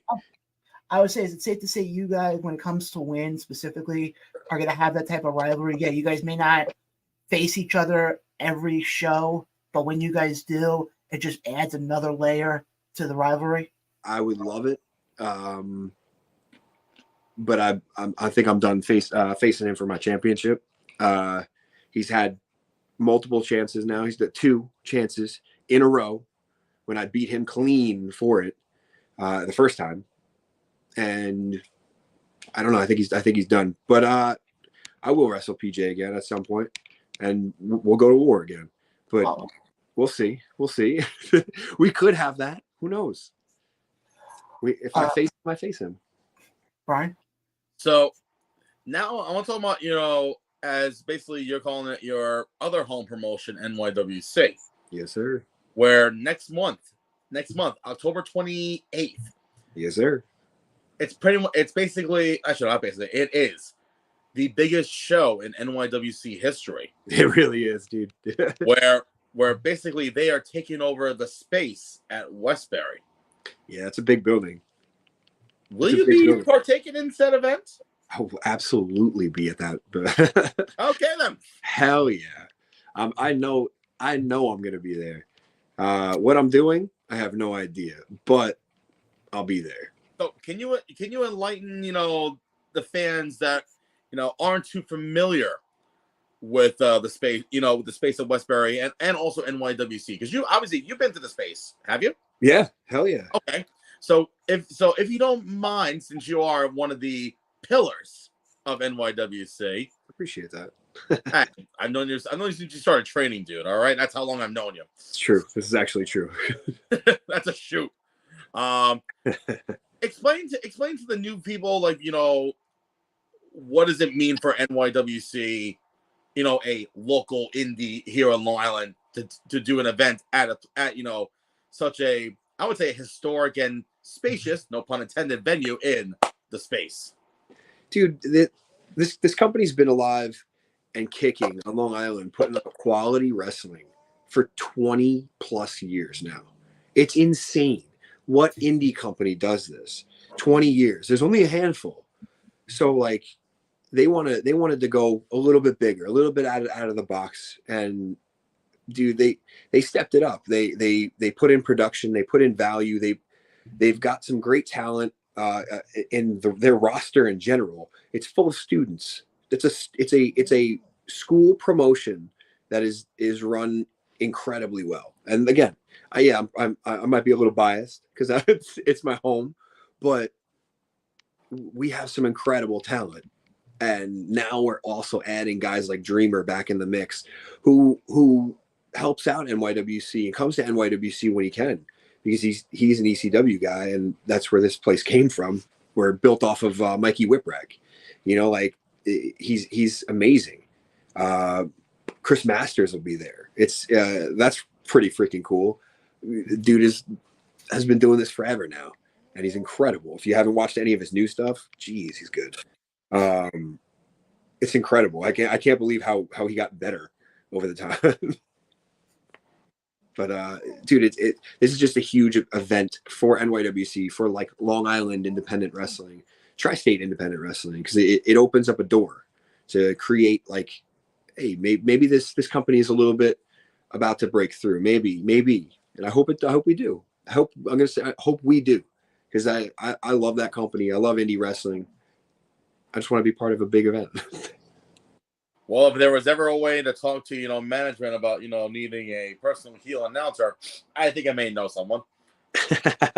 Oh yeah, for said event. Yeah. I think I know a couple people too. I'm going to conduct interviews. I think maybe. And also, I think it's the Hall of Fame that's gonna be happening that night as well. Yeah. That's another thing that's really cool with NYWC. We always recognize like our past on top of our future, and with it being a school promotion, having incredible talent that's come out of there, like a Trent or a Ryder Hawkins, and the 2 people that are going to be going in that I know of, are Johnny and Alex, Beaver Boys, or what, Dark Order right now. They're homegrown dudes, and they're on TV killing it right now. So that's huge too, to have them come home. And not to mention, NYWC has had other talents come out, like obviously Tony Nese, but also someone who, in my opinion, is fucking killing it in Japan right now, and Alex Coughlin. Dude, he's killing it, dude. What an awesome, like, a dude that truly deserves it and works hard for it, dude. He did not look like that when he started training. It was close to that. He was. We used to call him the Cyborg, man, or the Terminator, because he was just this shredded monster. But like, where are you coming from? But I think he started as a referee with you guys for a little bit. Yeah, that was the thing. He was the biggest ref I've ever seen, dude. I was like, what the hell? Hell no. But seeing him progress, I think he's a part of Bullet Club now. I think. Yeah, man. Seeing him progress, that's huge.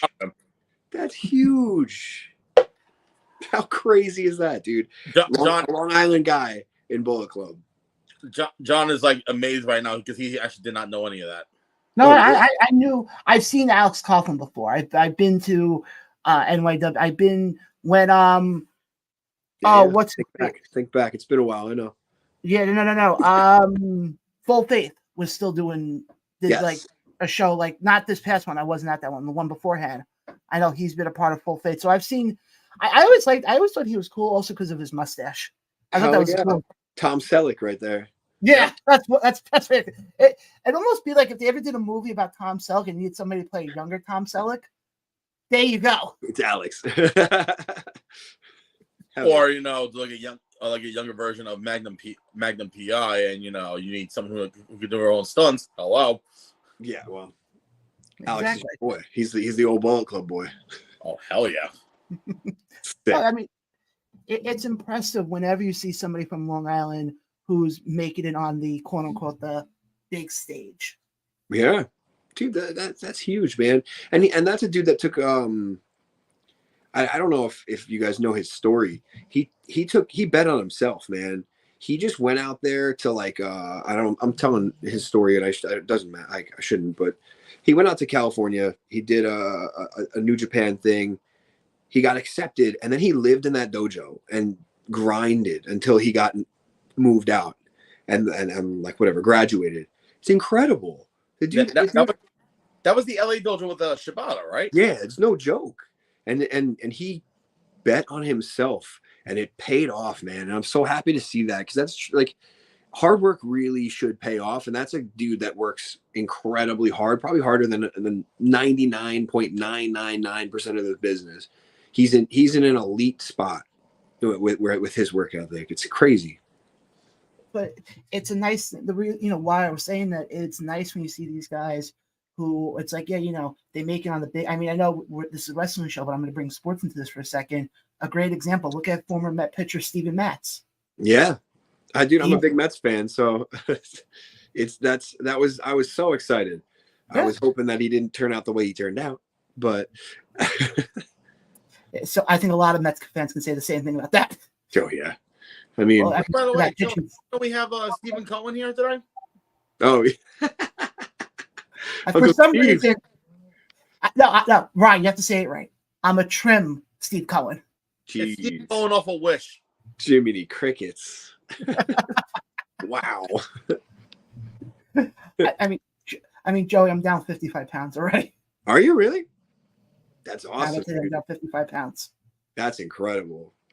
So when anybody asks me, I go, yeah, I'm a trim version of myself. This is the trimmed out version. This is the. Oh yeah. I mean, I'll be more trimmed in the months to come with the way I'm going, but. That's awesome, dude. Want to get now to another promotion that you're going to be a part of, and they're making their return October 7th in Albany, New York. Hell yeah! Dynasty. Well, first of all, before we get into it, because sort of it got leaked out that you're going to be a part of the show when the first poster came out, and it's a picture of you. So big picture of me holding $50,000. Yep. How did it feel for you when you heard Dynasty was coming back? And how fast were you like on board with this? I worked for them one time. They had their I guess they were calling it a reunion show. Yeah, that was last year. We lost Ryan. And I think I'm still here. I'm taking care of something quickly. I'm here. Loser. Hey, uh, I'm listening. so we lost my train of thought. So they had their reunion show, and I was part of that. I was really lucky to be part of that show because they didn't bring in a lot of like outside guys. They brought in a lot of the guys that were previous there or local. So I was one of the only guys that had never wrestled there. I debuted there on their reunion show, so that was like a kind of an honor. And again, that's a Papa Don thing. He helped me out with that. Yeah, of course. When that show was done, I was really excited because Envy had been talking about doing another show, and I was like, oh, that'd be cool. And I had started looking before that, before we ever went up there. I started looking up Dynasty videos and seeing, really what that company brought out in people, and they were doing packed out shows. They were killing it. That was only a couple years ago before they decided to close up. So now that they're back, I was pumped. And then I didn't hear anything else afterwards after that first show. And I was like, oh, well, that kind of stunk. I wanted it to do more. I thought the crowd was well. I thought a lot of stuff was cool about that show. So then out of nowhere, Envy hits me up. He's like, yo, you have this date available? I gave him a yes. And he's like, all right, cool. Reserve it for me. I'm like, okay, I don't know. I know what's coming, but I don't know what's coming. And a couple weeks later, he had announced it, and I was like, "You with my picture?" I'm like, "What are you doing, dude? This is awesome. You could have told me. That would have been cool." The funny thing is, no, go ahead. No, it was just a cool moment because now again, I get to be part of the new dynasty, and that company is another company that now I've watched so much of their stuff, and it's exciting to work for them. And hopefully, when I win this tournament for $50,000, I hope they give me one of their opportunities for their championships, because I'll take that, and I'll go get another bag that's a little bit bigger so I can carry all these titles on my back. Well, I was gonna say, but before we get into why the 50,000 is important for you, I remember when we had Chris on our show. Ryan, when was that? A couple weeks ago. Yeah. And with my whole weight loss thing, he turned around. He made the joke of that they shouldn't call it capital gains; they should call it capital losses. That's good. That's good. But obviously, like you mentioned before, you have the 8-person tournament. You're a part of it. I know your first round match is against Vinny Pacifico. When I heard that, when I heard that, I'm like, okay, those are two guys I've seen plenty of times wrestle, so I know that's gonna be a good match. I can't wait, man. Is that the first time? Have you wrestled Vinny beforehand? We have never been in a ring together. We've never been in a multi-man. We've never been in anything. So, but we've been on plenty of shows together. So I'm excited to mix it up with him. And actually, Ryan, do you have any? No, I'm good. I'm good. Just keep talking about capital gains. I'm sorry, capital losses. I know Chris is having all the wrestlers cut promos as far as why the 50,000 is important. So I guess we got you on here now. I'll ask you this now. Why would the 50,000 for you be important to win? The 50,000? Why is it important? $50,000. Money on money on money. Wrestling is about two things: checks and championships. And that's it. So this 50 grand, it's going to me, right? But most importantly, it's not going to anyone else. I hate when people they can't outwork me and they don't even deserve it. So I'm going to take 50 grand and I'm going to go ahead and invest it back into wrestling like an idiot. I was going to say, are you going to buy yourself a new fur coat now? Dude, I've got like 3 or 4 fur coats right now. And I just keep swapping them out. They're the same color, the same exact coat. I just keep having to get them dry cleaned and stuff. And I'm kind of like running out of like, I want to get another one, but I want to get a couple different colors and stuff. I want to do a bunch of stuff. But my fiance is like, what do you know? No more fur coats. I have more fur coats than she does at this point. Well, I was going to say, if you win the 50,000, you could buy yourself a couple more. I would love it. That's exactly what I would do. And so that's what part of investing back into wrestling is. A lot of these people in the indies right now, they don't look like pro wrestlers. And let's be real. It's because they don't invest in themselves. The more you invest in yourself, the more capable you are of making it somewhere. And that's my goal. So I'd invest it back into myself. No, I completely get that. But now, obviously, he went through. I know he announced 7 out of 8 of them. I know the 8th person he's not going to announce till the match actually happens. So I don't know who he pulled in for that one. But other than Vinny, is there anybody else in that tournament who you have your eyes set on? Be like, okay, if I cross paths with this person, then I'm looking forward to it. That whole tournament, man, there's not. I don't know if there's one person I've been in the ring with in that entire tournament. Maybe one. Maybe one. So anyone. I'm always excited about new matchups because I want to test myself and I want to test the other person. I want to see where we can go, and I want to see how good I really am. That's what wrestling is all about. So anyone in that tournament, honestly, is somebody I want to keep my eye on. There's I don't want to say it yet because I'll talk about it on my own. There's a couple people in that tournament that I don't think belong there, and when I get to them, if they can even make it past the first round, one of them's Vinny Pacifico. I want to make sure that they don't make it past that round or out of the tournament in general, out of the building in general. Well, so, in case people are watching, who are curious to hear who's in this tournament, including, obviously you're in this tournament. I actually have a list right here. Obviously, it's you and Vinny Pacifico. You guys are the first round match. You have Wayno, Brandon Smith, who's Plus, I think his name is. I don't know. Fox Vineyard, Mikey Cheese, and El Jefe Manny Martinez. Nice.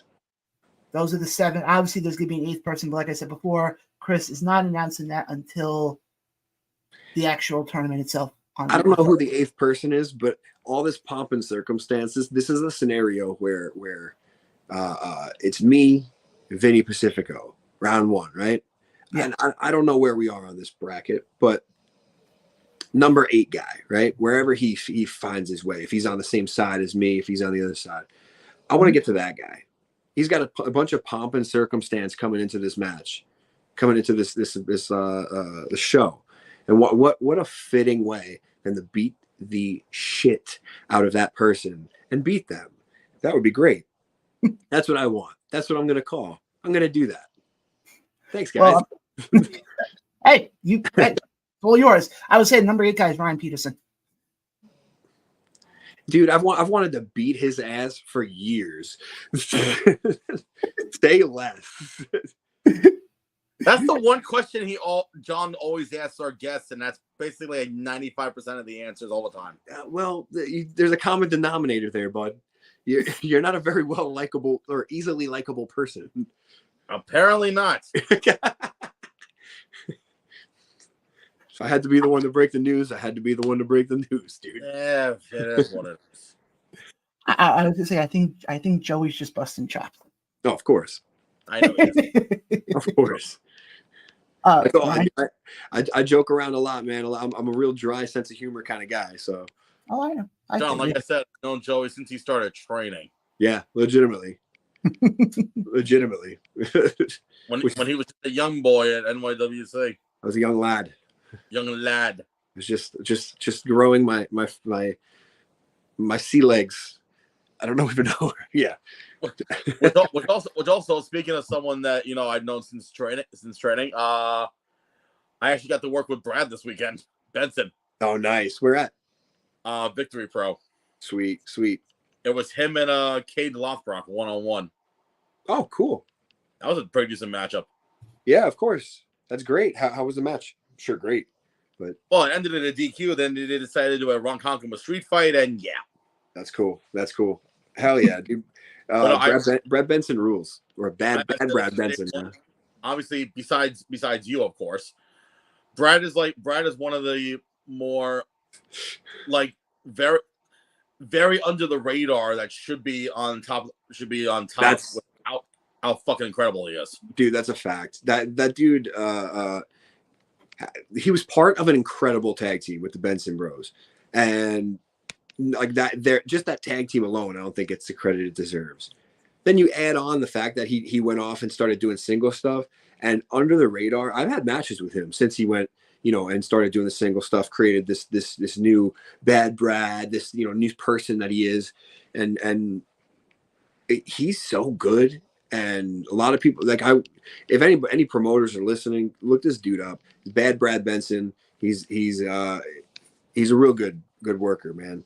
He basically is the I'm trying to figure out the best way to describe it. He's definitely, in that same cruiserweight style that you definitely need.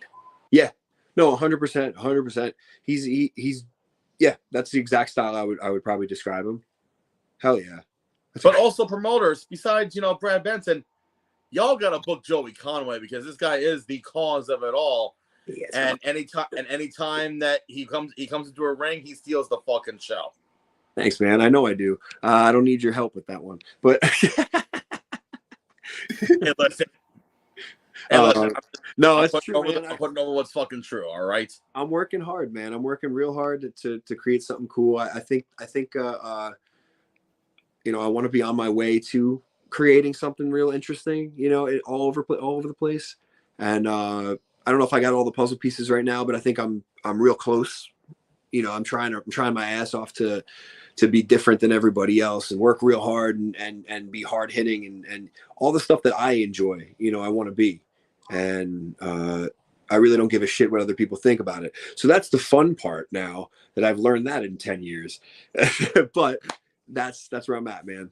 So my final question for you, Joey, is besides, like Win and NYWC and, all the other places that you work at Dynasty, are there any other promotions, not only in the Northeast, the Tri-State area, but more importantly, the Northeast, South, any particular promotions that, if they're watching, perhaps, they would like a little taste of cause of it all? Any others that you like to step foot into that you've never stepped foot into?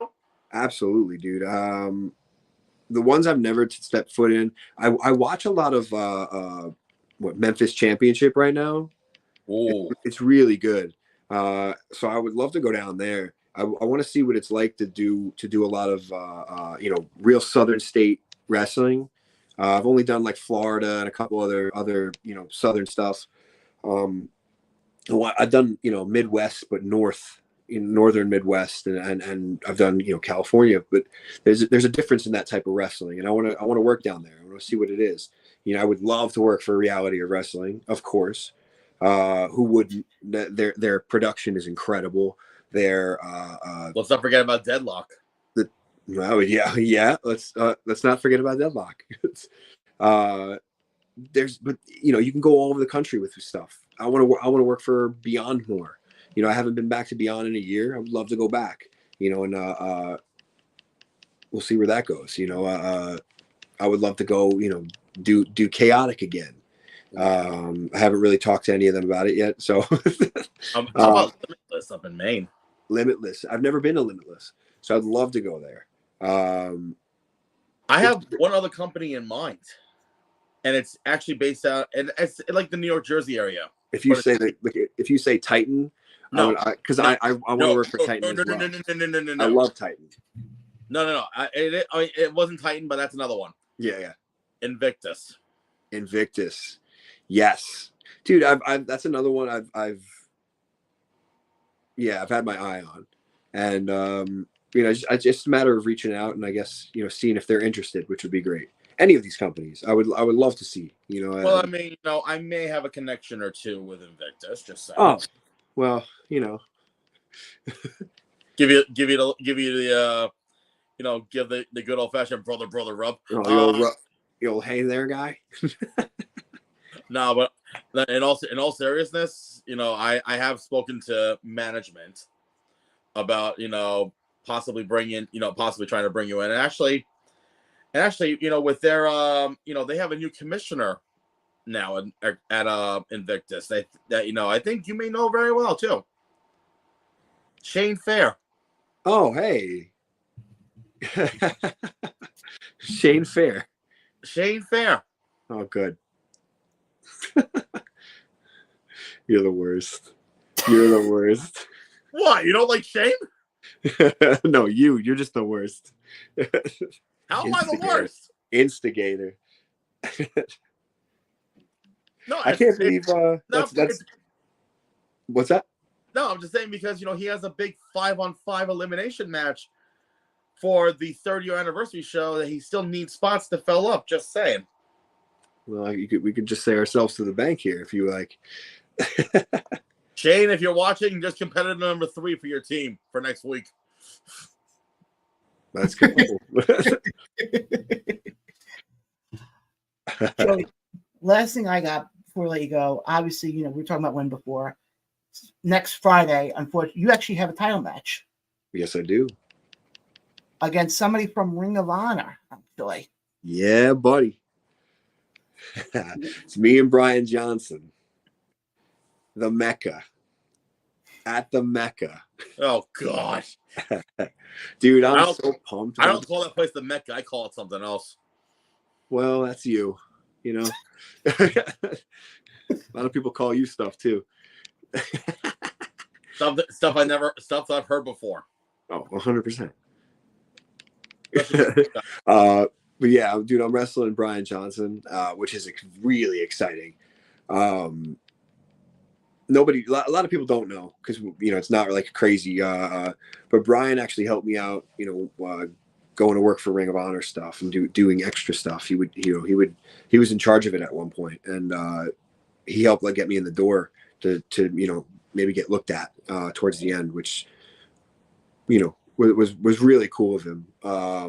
So I've always had so much respect for him because I also really just enjoy his work.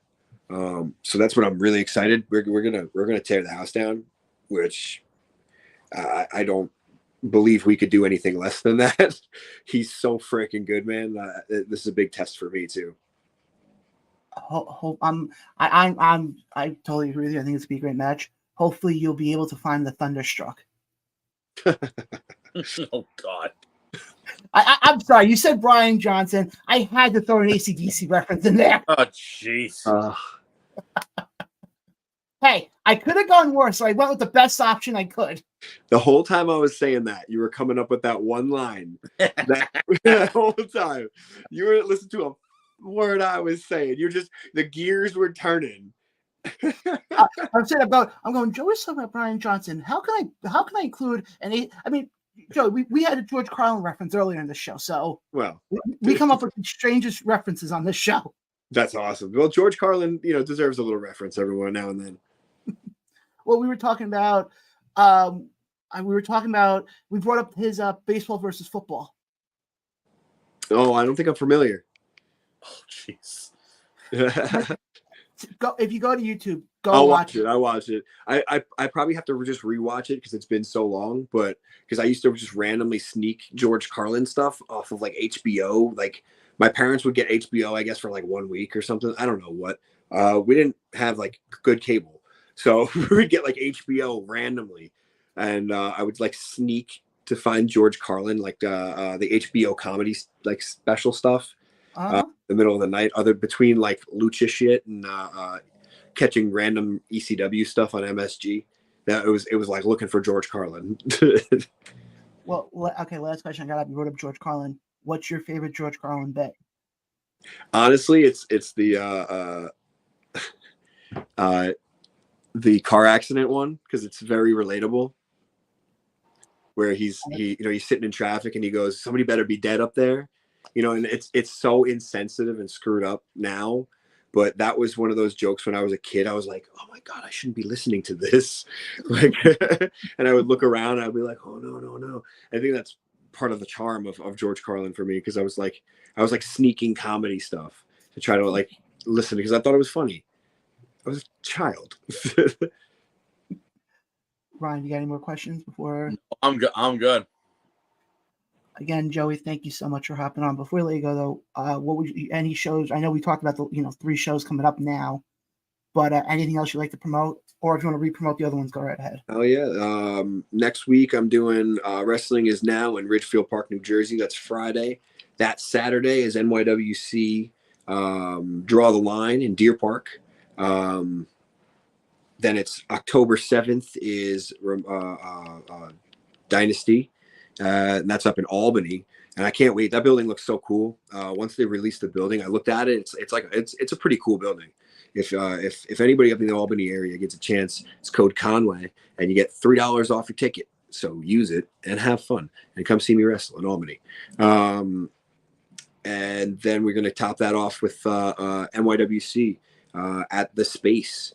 It's going to be insane. So, but I have other stuff that's sprinkled in there and haven't been advertised, so I haven't been able to throw that out yet. So if people keep tuned, please, you'll catch me other places. Actually, one last question you brought up NYWC. It just dawned on me. Are you going to be a part of the show they're doing this Saturday in Belmore? Yeah, I actually am. Okay. There's a Belmore Street Fair in Belmore, New York, and we've come up with an idea, I guess, to be part of it, which is kind of cool. So it's like one or two matches per hour or something like that, and it's over like a 4-hour period. So it's kind of cool. What time does the first portion of it start? I believe it's either 12 or 1. It starts. So it's a part of the daytime fair. So bring your kids. It's free. Well, just to walk around the fair. So it's free to see us wrestle, which is insane. And you can pick up a flyer for the Space, and if you can come out, that'd be awesome. You may see a familiar face there. Hell yeah, please do. It's that's by the train station, right? It's a really big fair. It's actually like one of the more large. When I had just moved here, a lot of people were telling me that this fair was insane, and I went like a couple years ago, and it was a big fair. If it's the one I'm thinking of, it's really like a large fair. That's the one I'm thinking. It's the one that they do right in the parking lot by the Belmore train station. Yeah. I think that's the one with the Ferris wheel and the huge. Yeah. I can only imagine with how packed that place is normally with just vendors, setting up a wrestling ring over there. Yeah. Dude, I'm so excited. I always wrestling came out of the carnivals. So anytime I get to do like a carnival or like a fair or something like that, and I can get like one picture of like me in the ring with like a Ferris wheel in the background or something, like carnival lights, it's the coolest thing in the world, man. I just love the lore of wrestling and the carniness of the old school stuff. So I always watch, always kind of like, I just love being part of those shows, especially like with the one on Saturday. It's not a main show. It's not like a crazy show, but I'm going to be there. Big O is going to be there. There's going to be a lot of people that are going to be there. They're going to try to tear the house down, and you're going to get a really good show for free. So show up and come see us. And then, if you like what you see, please come out and come see us at the Space. Please come see me at all the places I just advertised, plus more. Support indie wrestling. I know I'm diving into it now, but the promotion train is left the track. I need I want to see like 1 million people out there. That'd be really cool. Well, Joey, there's a good chance not only may you see Ryan, there's probably a good chance you might see me as well. Shoot. I hope I don't. Joey, I'll put it this way. Even though I'm trimmed down, you're not going to miss this big head from a mile away. All right. I guess I have no choice but to see you, I guess. Damn. Well, you're either going to see me this Saturday or you'll probably see me up in Albany October 7th. Awesome. Either way. Or both. Let's go. Now you know. Yeah. Also, you'll look at me and go, you weren't kidding about the fact you're a lot trimmer. Yeah. We'll see. I'll say it. I promise. I'll be as blatantly honest. Watch. Oh yeah. But again, Joey, thank you so much. The door is always open for you to come back on the show. Absolutely appreciate that, boys. All right, Joey, have a good one. Again, guys, you can catch Joey Conway at several shows coming up in the next month or so. Hell yeah. trying to release more of them at least. But I'm booked pretty heavy right now, which is awesome. It's a good problem to have. So thank you guys for having me on. Have a good night, Joey. Have a good one, bro. Again, guys, that was Joey Conway with a boatload of shows. I was going to say, Ryan, maybe, I would go with you to the Belmore thing. We'll see what happens. Maybe. And actually, what's funny? I'll be going to a show on Long Island. What? But anyway, let's get back to more indie wrestling talk that happened this weekend. Yes. So, especially with me, Saturday I made my, I would say, return to VPW in Ronkonkoma as they presented Rage in Ronkonkoma 2. It was definitely a good turnout. It was a charity fun supporting the MVETs Post 48 in Ronkonkoma. Solid show from start to finish, and oh yeah, I'll say that official announcement for the end for October. So now we go on to Sunday. Wrestle Pro. I'm with. I thought you froze on me again. No, Zubin says hi. Oh, hi, Zubin. So I'm letting you talk. Well, I thought your camera froze. I thought your computer froze again. No. What? No. Go. I'm just making something sure here. Nobody said anything. Jiminy Cricket. Oh So God. Oh God, I'm looking at the comment section. Keep hitting the gym, and you'll have more investing. I wouldn't underestimate Ryan if he really didn't come. Don't do it. What, Steve? When I made the joke that you're the 8th guy. Oh God, no. No. Spoiler alert: it's Danny Moff. I don't know if anybody. I don't know if anybody would still be standing if it's Moff. Nope. So anyway, we kicked off actually with the pre-show, a couple of pre-show matches with the newest member of the Wrestle Pro announced broadcast team, Frank Myers, announcing the pre-show, who's been, a stellar part of their shotgun shows every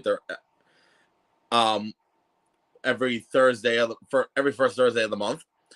We kicked off with Gabby Forza versus Nat Castle, with Gabby being victorious, and then we go into a 6-man scramble match with Anthony winning. Then we go into the main card. We opened up with the 6-man tag of the Rat Bastards and Loverboy Brian Rosario, aka the Bastards Bitch Boy. Originally, it was supposed to be the Infantry, but the Infantry unfortunately had to pull out. So taking that spot is all 3 members of Primal Fear. Very good trios matchup to start things off. The crowd was hot. The building was hot. But everyone loved Primal Fear. What? We have breaking news from Invictus. Can I talk about my shit first? Go, I'm just saying, because this involves you. What do you mean it involves me? It was just put out tonight. I don't know the reasoning behind this, but I'm going to read you the statement here quickly. It is with a heavy heart that we must announce that due to personal circumstances, our upcoming anniversary show on September 29th and all future events are canceled. What? Invictus Pro Wrestling will be going on an indefinite hiatus. We sincerely apologize for the inconvenience. Refunds for ticket holders and all sponsors will be processed by the end of the week. To all who have supported us over the past 3 years, thank you from the bottom of our hearts. The journey would not have been possible without you. What the fuck? This literally just got posted 52 minutes ago. I'm sorry to interrupt the Wrestle Pro, but Invictus is a company you're a part of. What? I'm reading you exactly what it just said here. Oh, please tell me it's a fucking rib. Please tell me it's a rib. It doesn't look like. Oh, fuck. You know what, folks? John, keep talking. I'll be right back. Okay. I'm not making a call. I'm just checking something. Okay. Yeah, I'm not messing up with that. While Ryan goes to figure that out, quickly, I just want to go through some of the stuff that happened up at Immortal this past weekend. On Saturday, we have new tag team champions as Edge of Hope dethroned the longest reigning champions in the Sons of Allah in a fatal 4-way. Garrett Holiday retained his title. Kayla Sparks retained her title. and a lot of other stuff happened. It was announced that on October 28th, Immortal Championship Wrestling returns to Cobleskill for Halloween Havoc 4. One of the matches already announced is Garrett Holiday taking on the indie sensation, indie star, the one, the only Ichiban.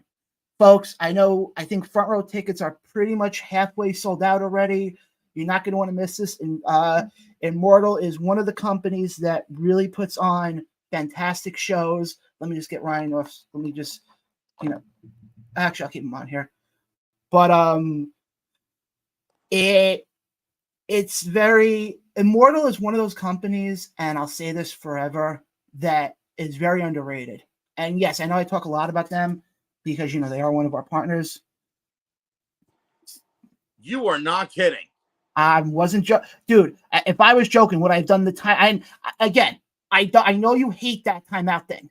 No. I didn't even notice that at first. I didn't. I know you hate that whole thing, and I know why. That wasn't again. And also a part of the show. Cody just messaged me saying, "Dude." You know what? I was going to keep talking. I was going to say, Ryan, if you want to get one of them to come on to talk about it, I'm game. I don't know if they're going to be around. Or at least try to find out what the hell happened.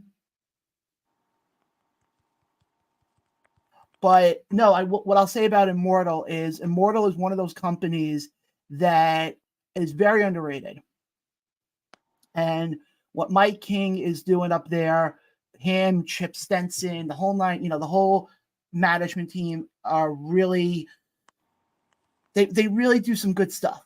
And again, guys, their next show is October 28th at the Cobleskill Fairgrounds. Hopefully, it's a lot more. It's a October lot 21st. October 20. Why didn't I say the 28th? Because we were just talking about the space at Westbury. Oh yeah, October 21st.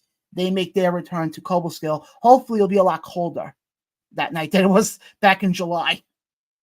Because when I was there back in July, it was a kind of misty, not misty, kind of it was hot. Dude, when they announced that of the show in Utica, and they announced that it's going to be AC, I kid you not, you had the entire crowd chanting for the goddamn air conditioner.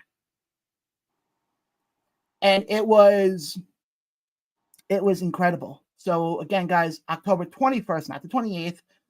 Definitely go get your tickets. Like I said, I think front row is halfway sold out, which I'm actually surprised at that it took this long. Usually within 24 hours, they usually sell out front row. But you guys don't want to miss it, especially with what they have coming up.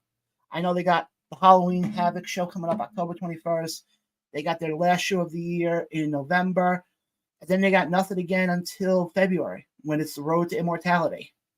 So again, guys, definitely. And the one thing, and I say this a lot, when it comes to independent wrestling, go support independent wrestling. It doesn't matter what promotion. We do got some more comments coming in. Let me go through this.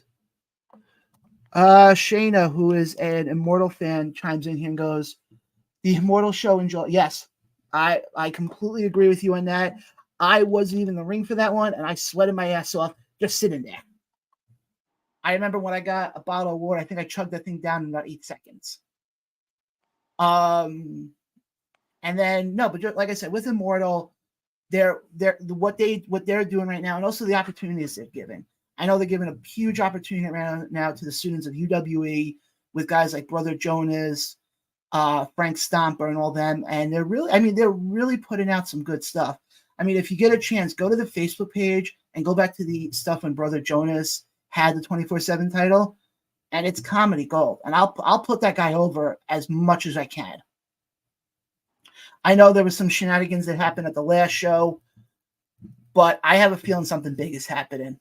I think from the videos I saw where it looked like we're getting some sort of faction with Richie the Madman and a few others, I think we're getting some sort of Survivor Series-esque match happening at the November show with those guys taking on the guys from UWA.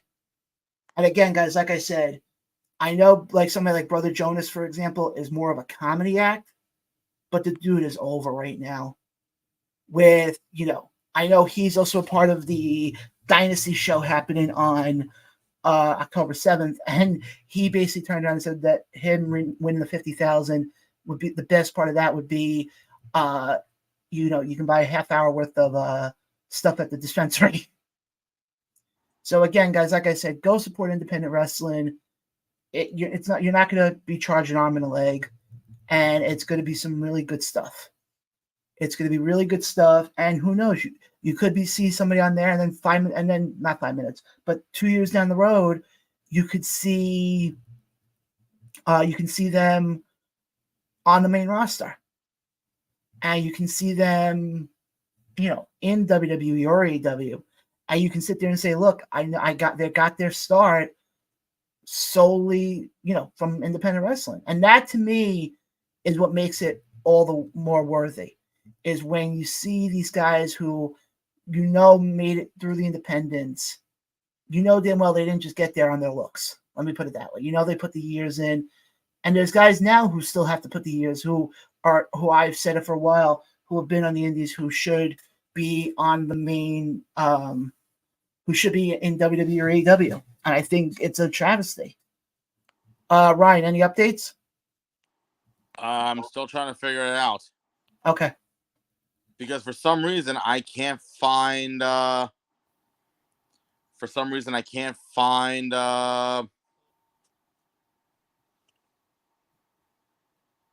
Can't find the posts?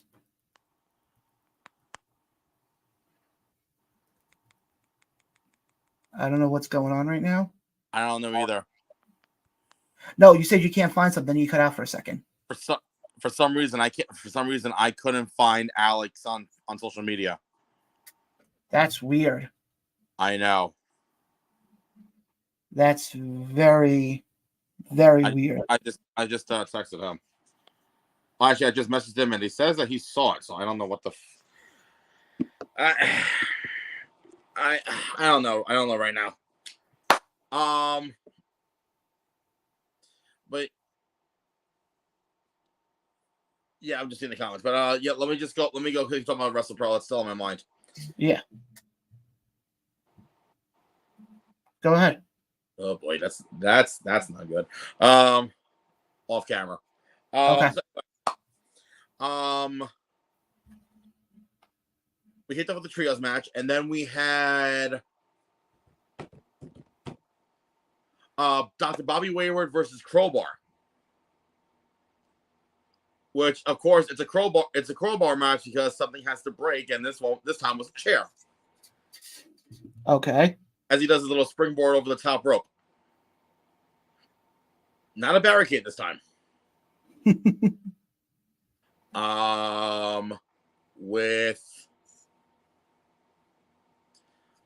So after that, it was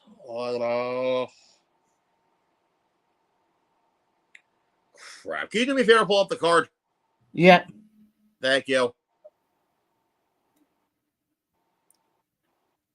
This whole thing got you. Yeah. And the fact that no one is answering me, that's even weirder. Hold on, give me a second. Sun Daylight, right? Yeah. All right, you want me to go through the matches on here that I have? Well, what's the first one on top? The tag team match. Which tag team? Sent to Slaughter versus Ace of Space Academy. That's main event. Okay. All right. I'm just gonna go by memory right now. Okay. We had a triple threat tag team title match between, as I'm calling them, the Triple B, which are the bald, beautiful bastards, and Trax and Victor Benjamin, taking on GKM and Max St. Giovanni from the Ace of Space Academy and the Iron Savages, who are the current champions. As Ace of Space was getting ready to, getting ready to go for the pinfall, here comes Sent to Slaughter to come out and distract. Ace of Space Academy, but the Iron Savages don't get to their face. They get up in front with them, but then all of a sudden, Trax and Victor Benjamin be their little heelish self. Yeah, little management. Yeah, little mismanagement between little shenanigans, and in the end, we have new tag team champions in Trax and Victor Benjamin. Oh yes, thank you, Steve. We had a fatal 4-way match as the Yoga Ninja. Yoga. Tyler Payne took on Kaz Jordan, TJ Crawford, and the Extreme Luchador Super Crazy. Very good matchup. Oh yeah, we also had I would say a re-debut. Okay. As one of the students, Tyler Mann, comes out and he's about to wrestle. You see creepy cryptic messages on the screen, thinking that, and then all of a sudden you see Zio Zagan accompany the Wrestle Pro Silver Champion Dark STG. Zio takes the mic from me and said, "There is one more soul to take, and as you will be facing Dark." You're thinking it's gonna be STG? No. Fala. That was weird. That was weird. Dark Fala. Okay. Yeah, that was yeah. Apparently after the coffin match, Fala Dark, let's just say Dark STG took over the soul of Fala. Oh jeez. Okay. Match back in April. So there was a tag title match, and then after that was I'm trying to remember.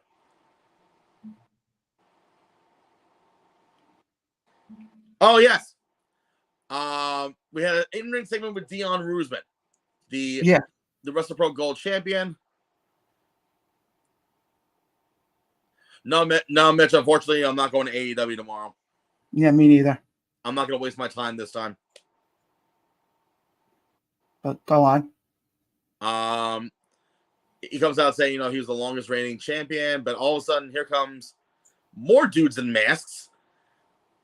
But it's basically Creative Pro New York's invasion angle, where it's Bryce Donovan, Leo Sparrow, Bobby Wayward, and the leader himself, which then turned into a match, Eric James. Mm-hmm.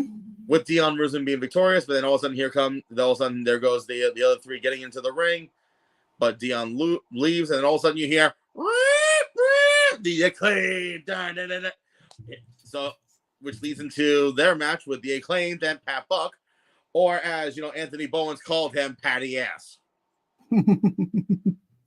And basically had the entire Rawway crowd chanting, "Oh, scissor me, Patty." I'm like, oh my God.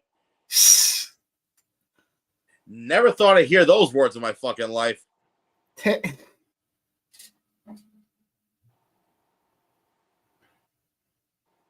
No, the three-way was the second half there, Steve. Then we come back from intermission.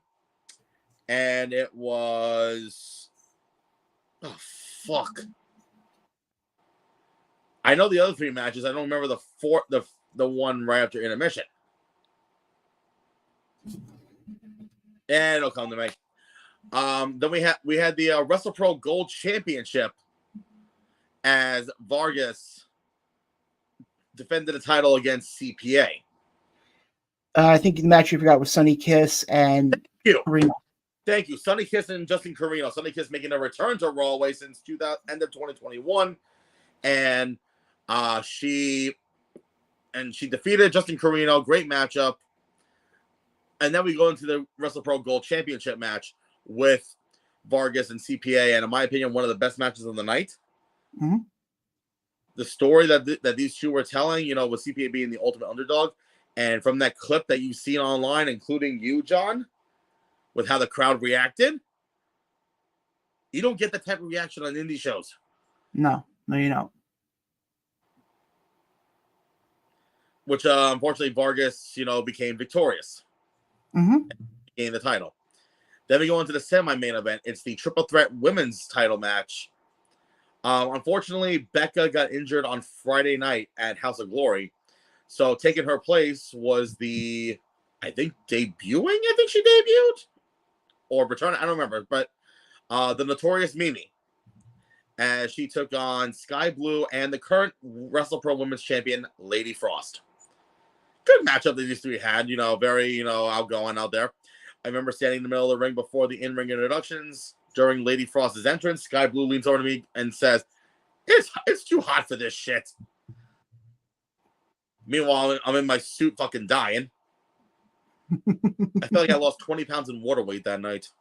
Then we go into the main event. Tag Team First Blood. How violent was that match? Yes. Okay. Where basically Moff got thrown on me. That was I've heard that before. No, first it was Jimmy Jacobs.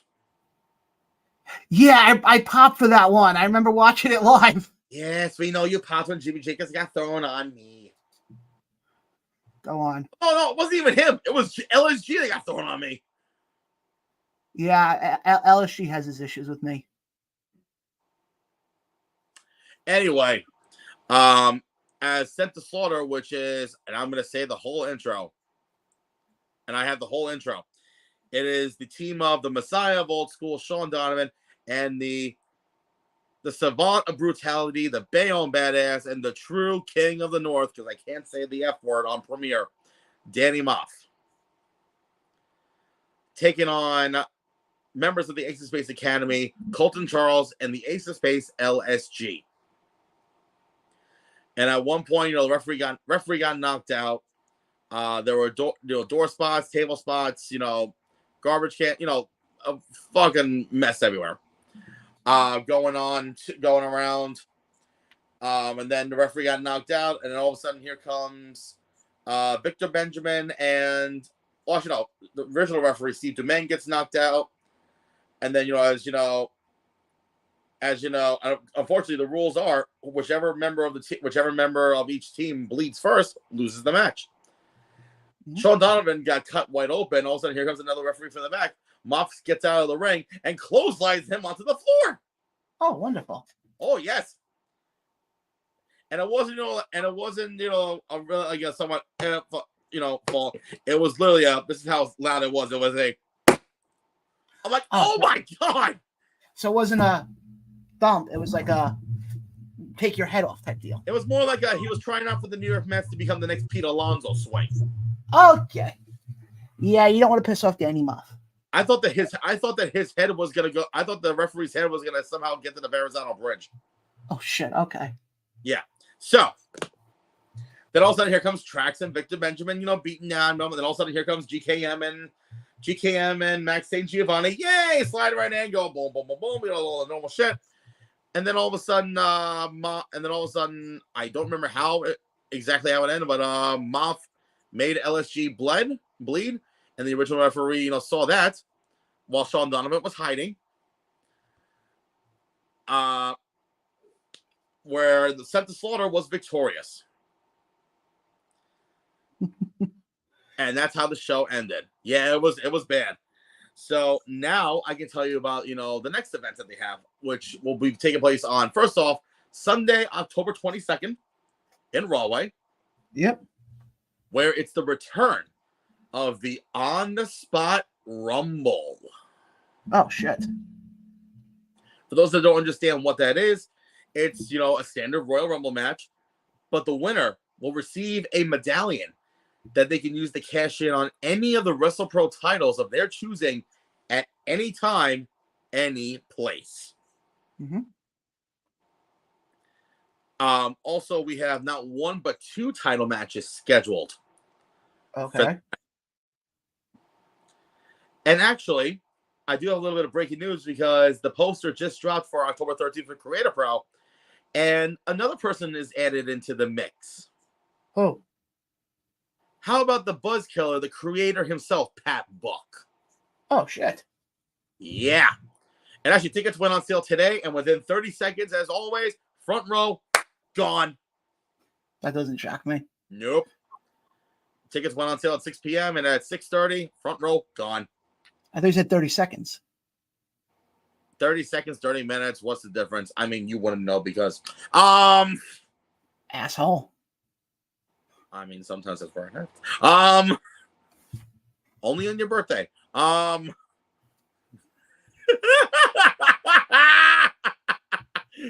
Yes. So anyway, oh no, someone commented already. This is why I sit in the nosebleeds. Where did that come from? Way out of left field, buddy. You're in foul territory right now. Anyway, October 22nd, we got not one but two title matches. It is for the AAA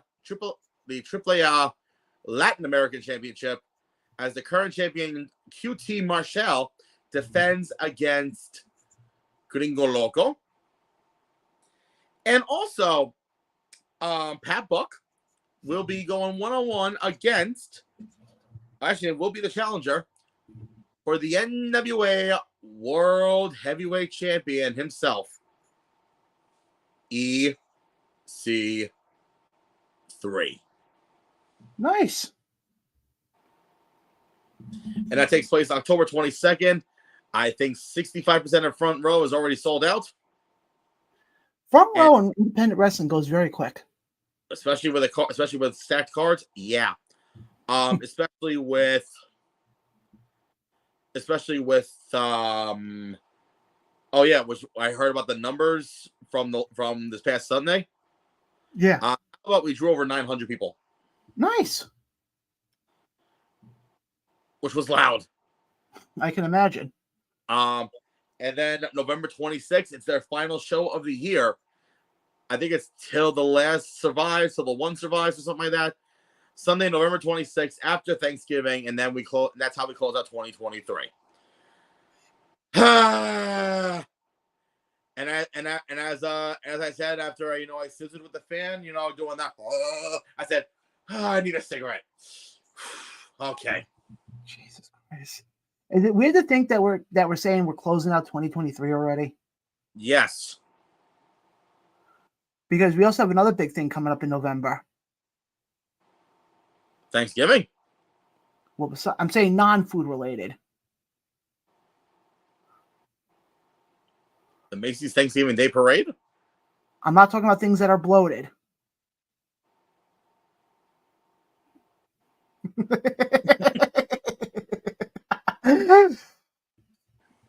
I'm getting letting you guess.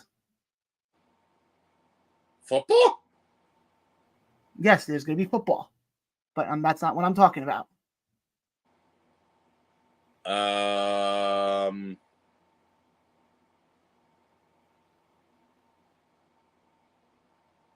Oh, the big event in Brentwood, New York. Jesus Christ! I know what it is. Okay, then I'll let you say it then. It's the anniversary of the Around the Ropes podcast. Yes, 2 years. I'm surprised we've made it this long. You're welcome for the rub. Thanks. I hear it goes well with chicken. Chicken, beef, basically all types of protein. Where are we going with this? Let's wrap the show up now. Yeah, let's do it. Sorry, I got really saucy.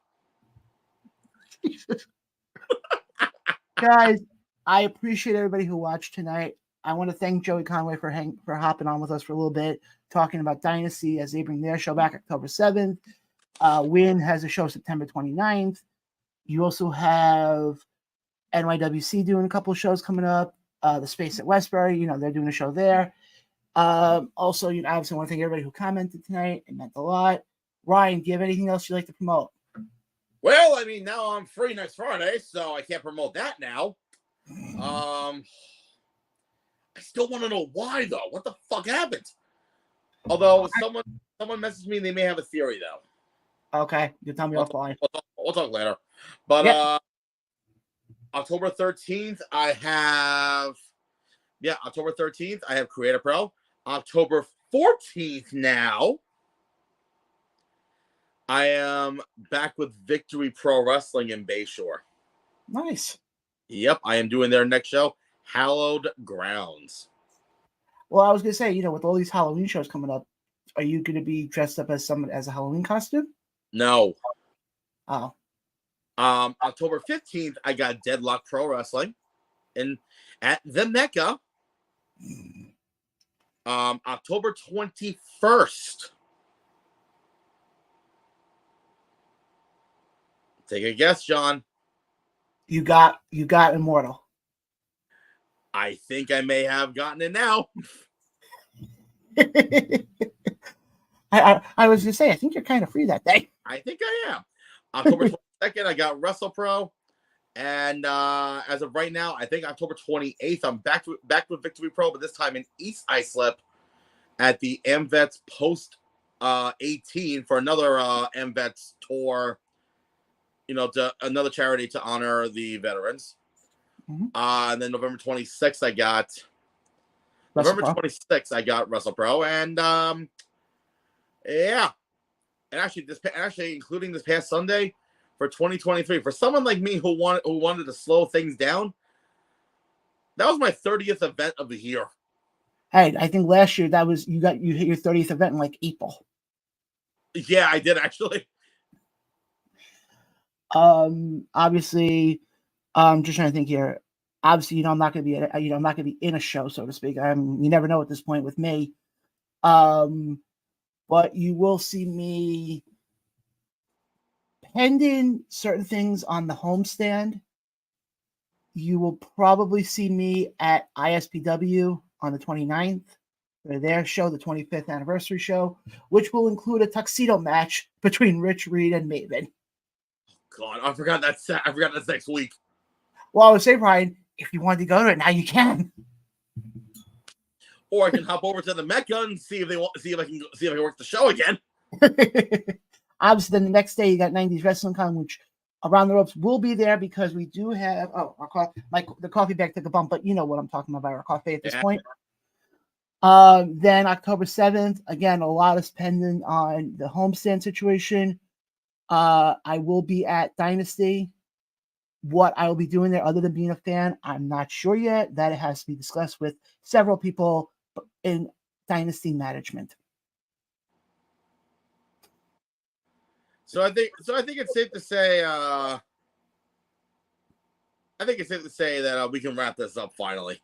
Yeah, guys. Again, if you're watching us on the YouTube side, hit the subscribe button so you'll be notified as soon as we go live or any videos that drop or whatnot. Again, guys, you can catch us. We'll be back next Tuesday talking all things pro wrestling, from the independent scene to the main event of WWE and AEW. Again, guys, we were live tonight. Where's the post? Oh, there's poster right there. I don't know if you guys can see it, but we are live. Actually, you know what? Nah, I don't want to have it drop to hit me in the head. We are live tonight from the Rex Express Studios. Again, guys, hit the subscribe button, follow us on Facebook, and we'll see you guys next week.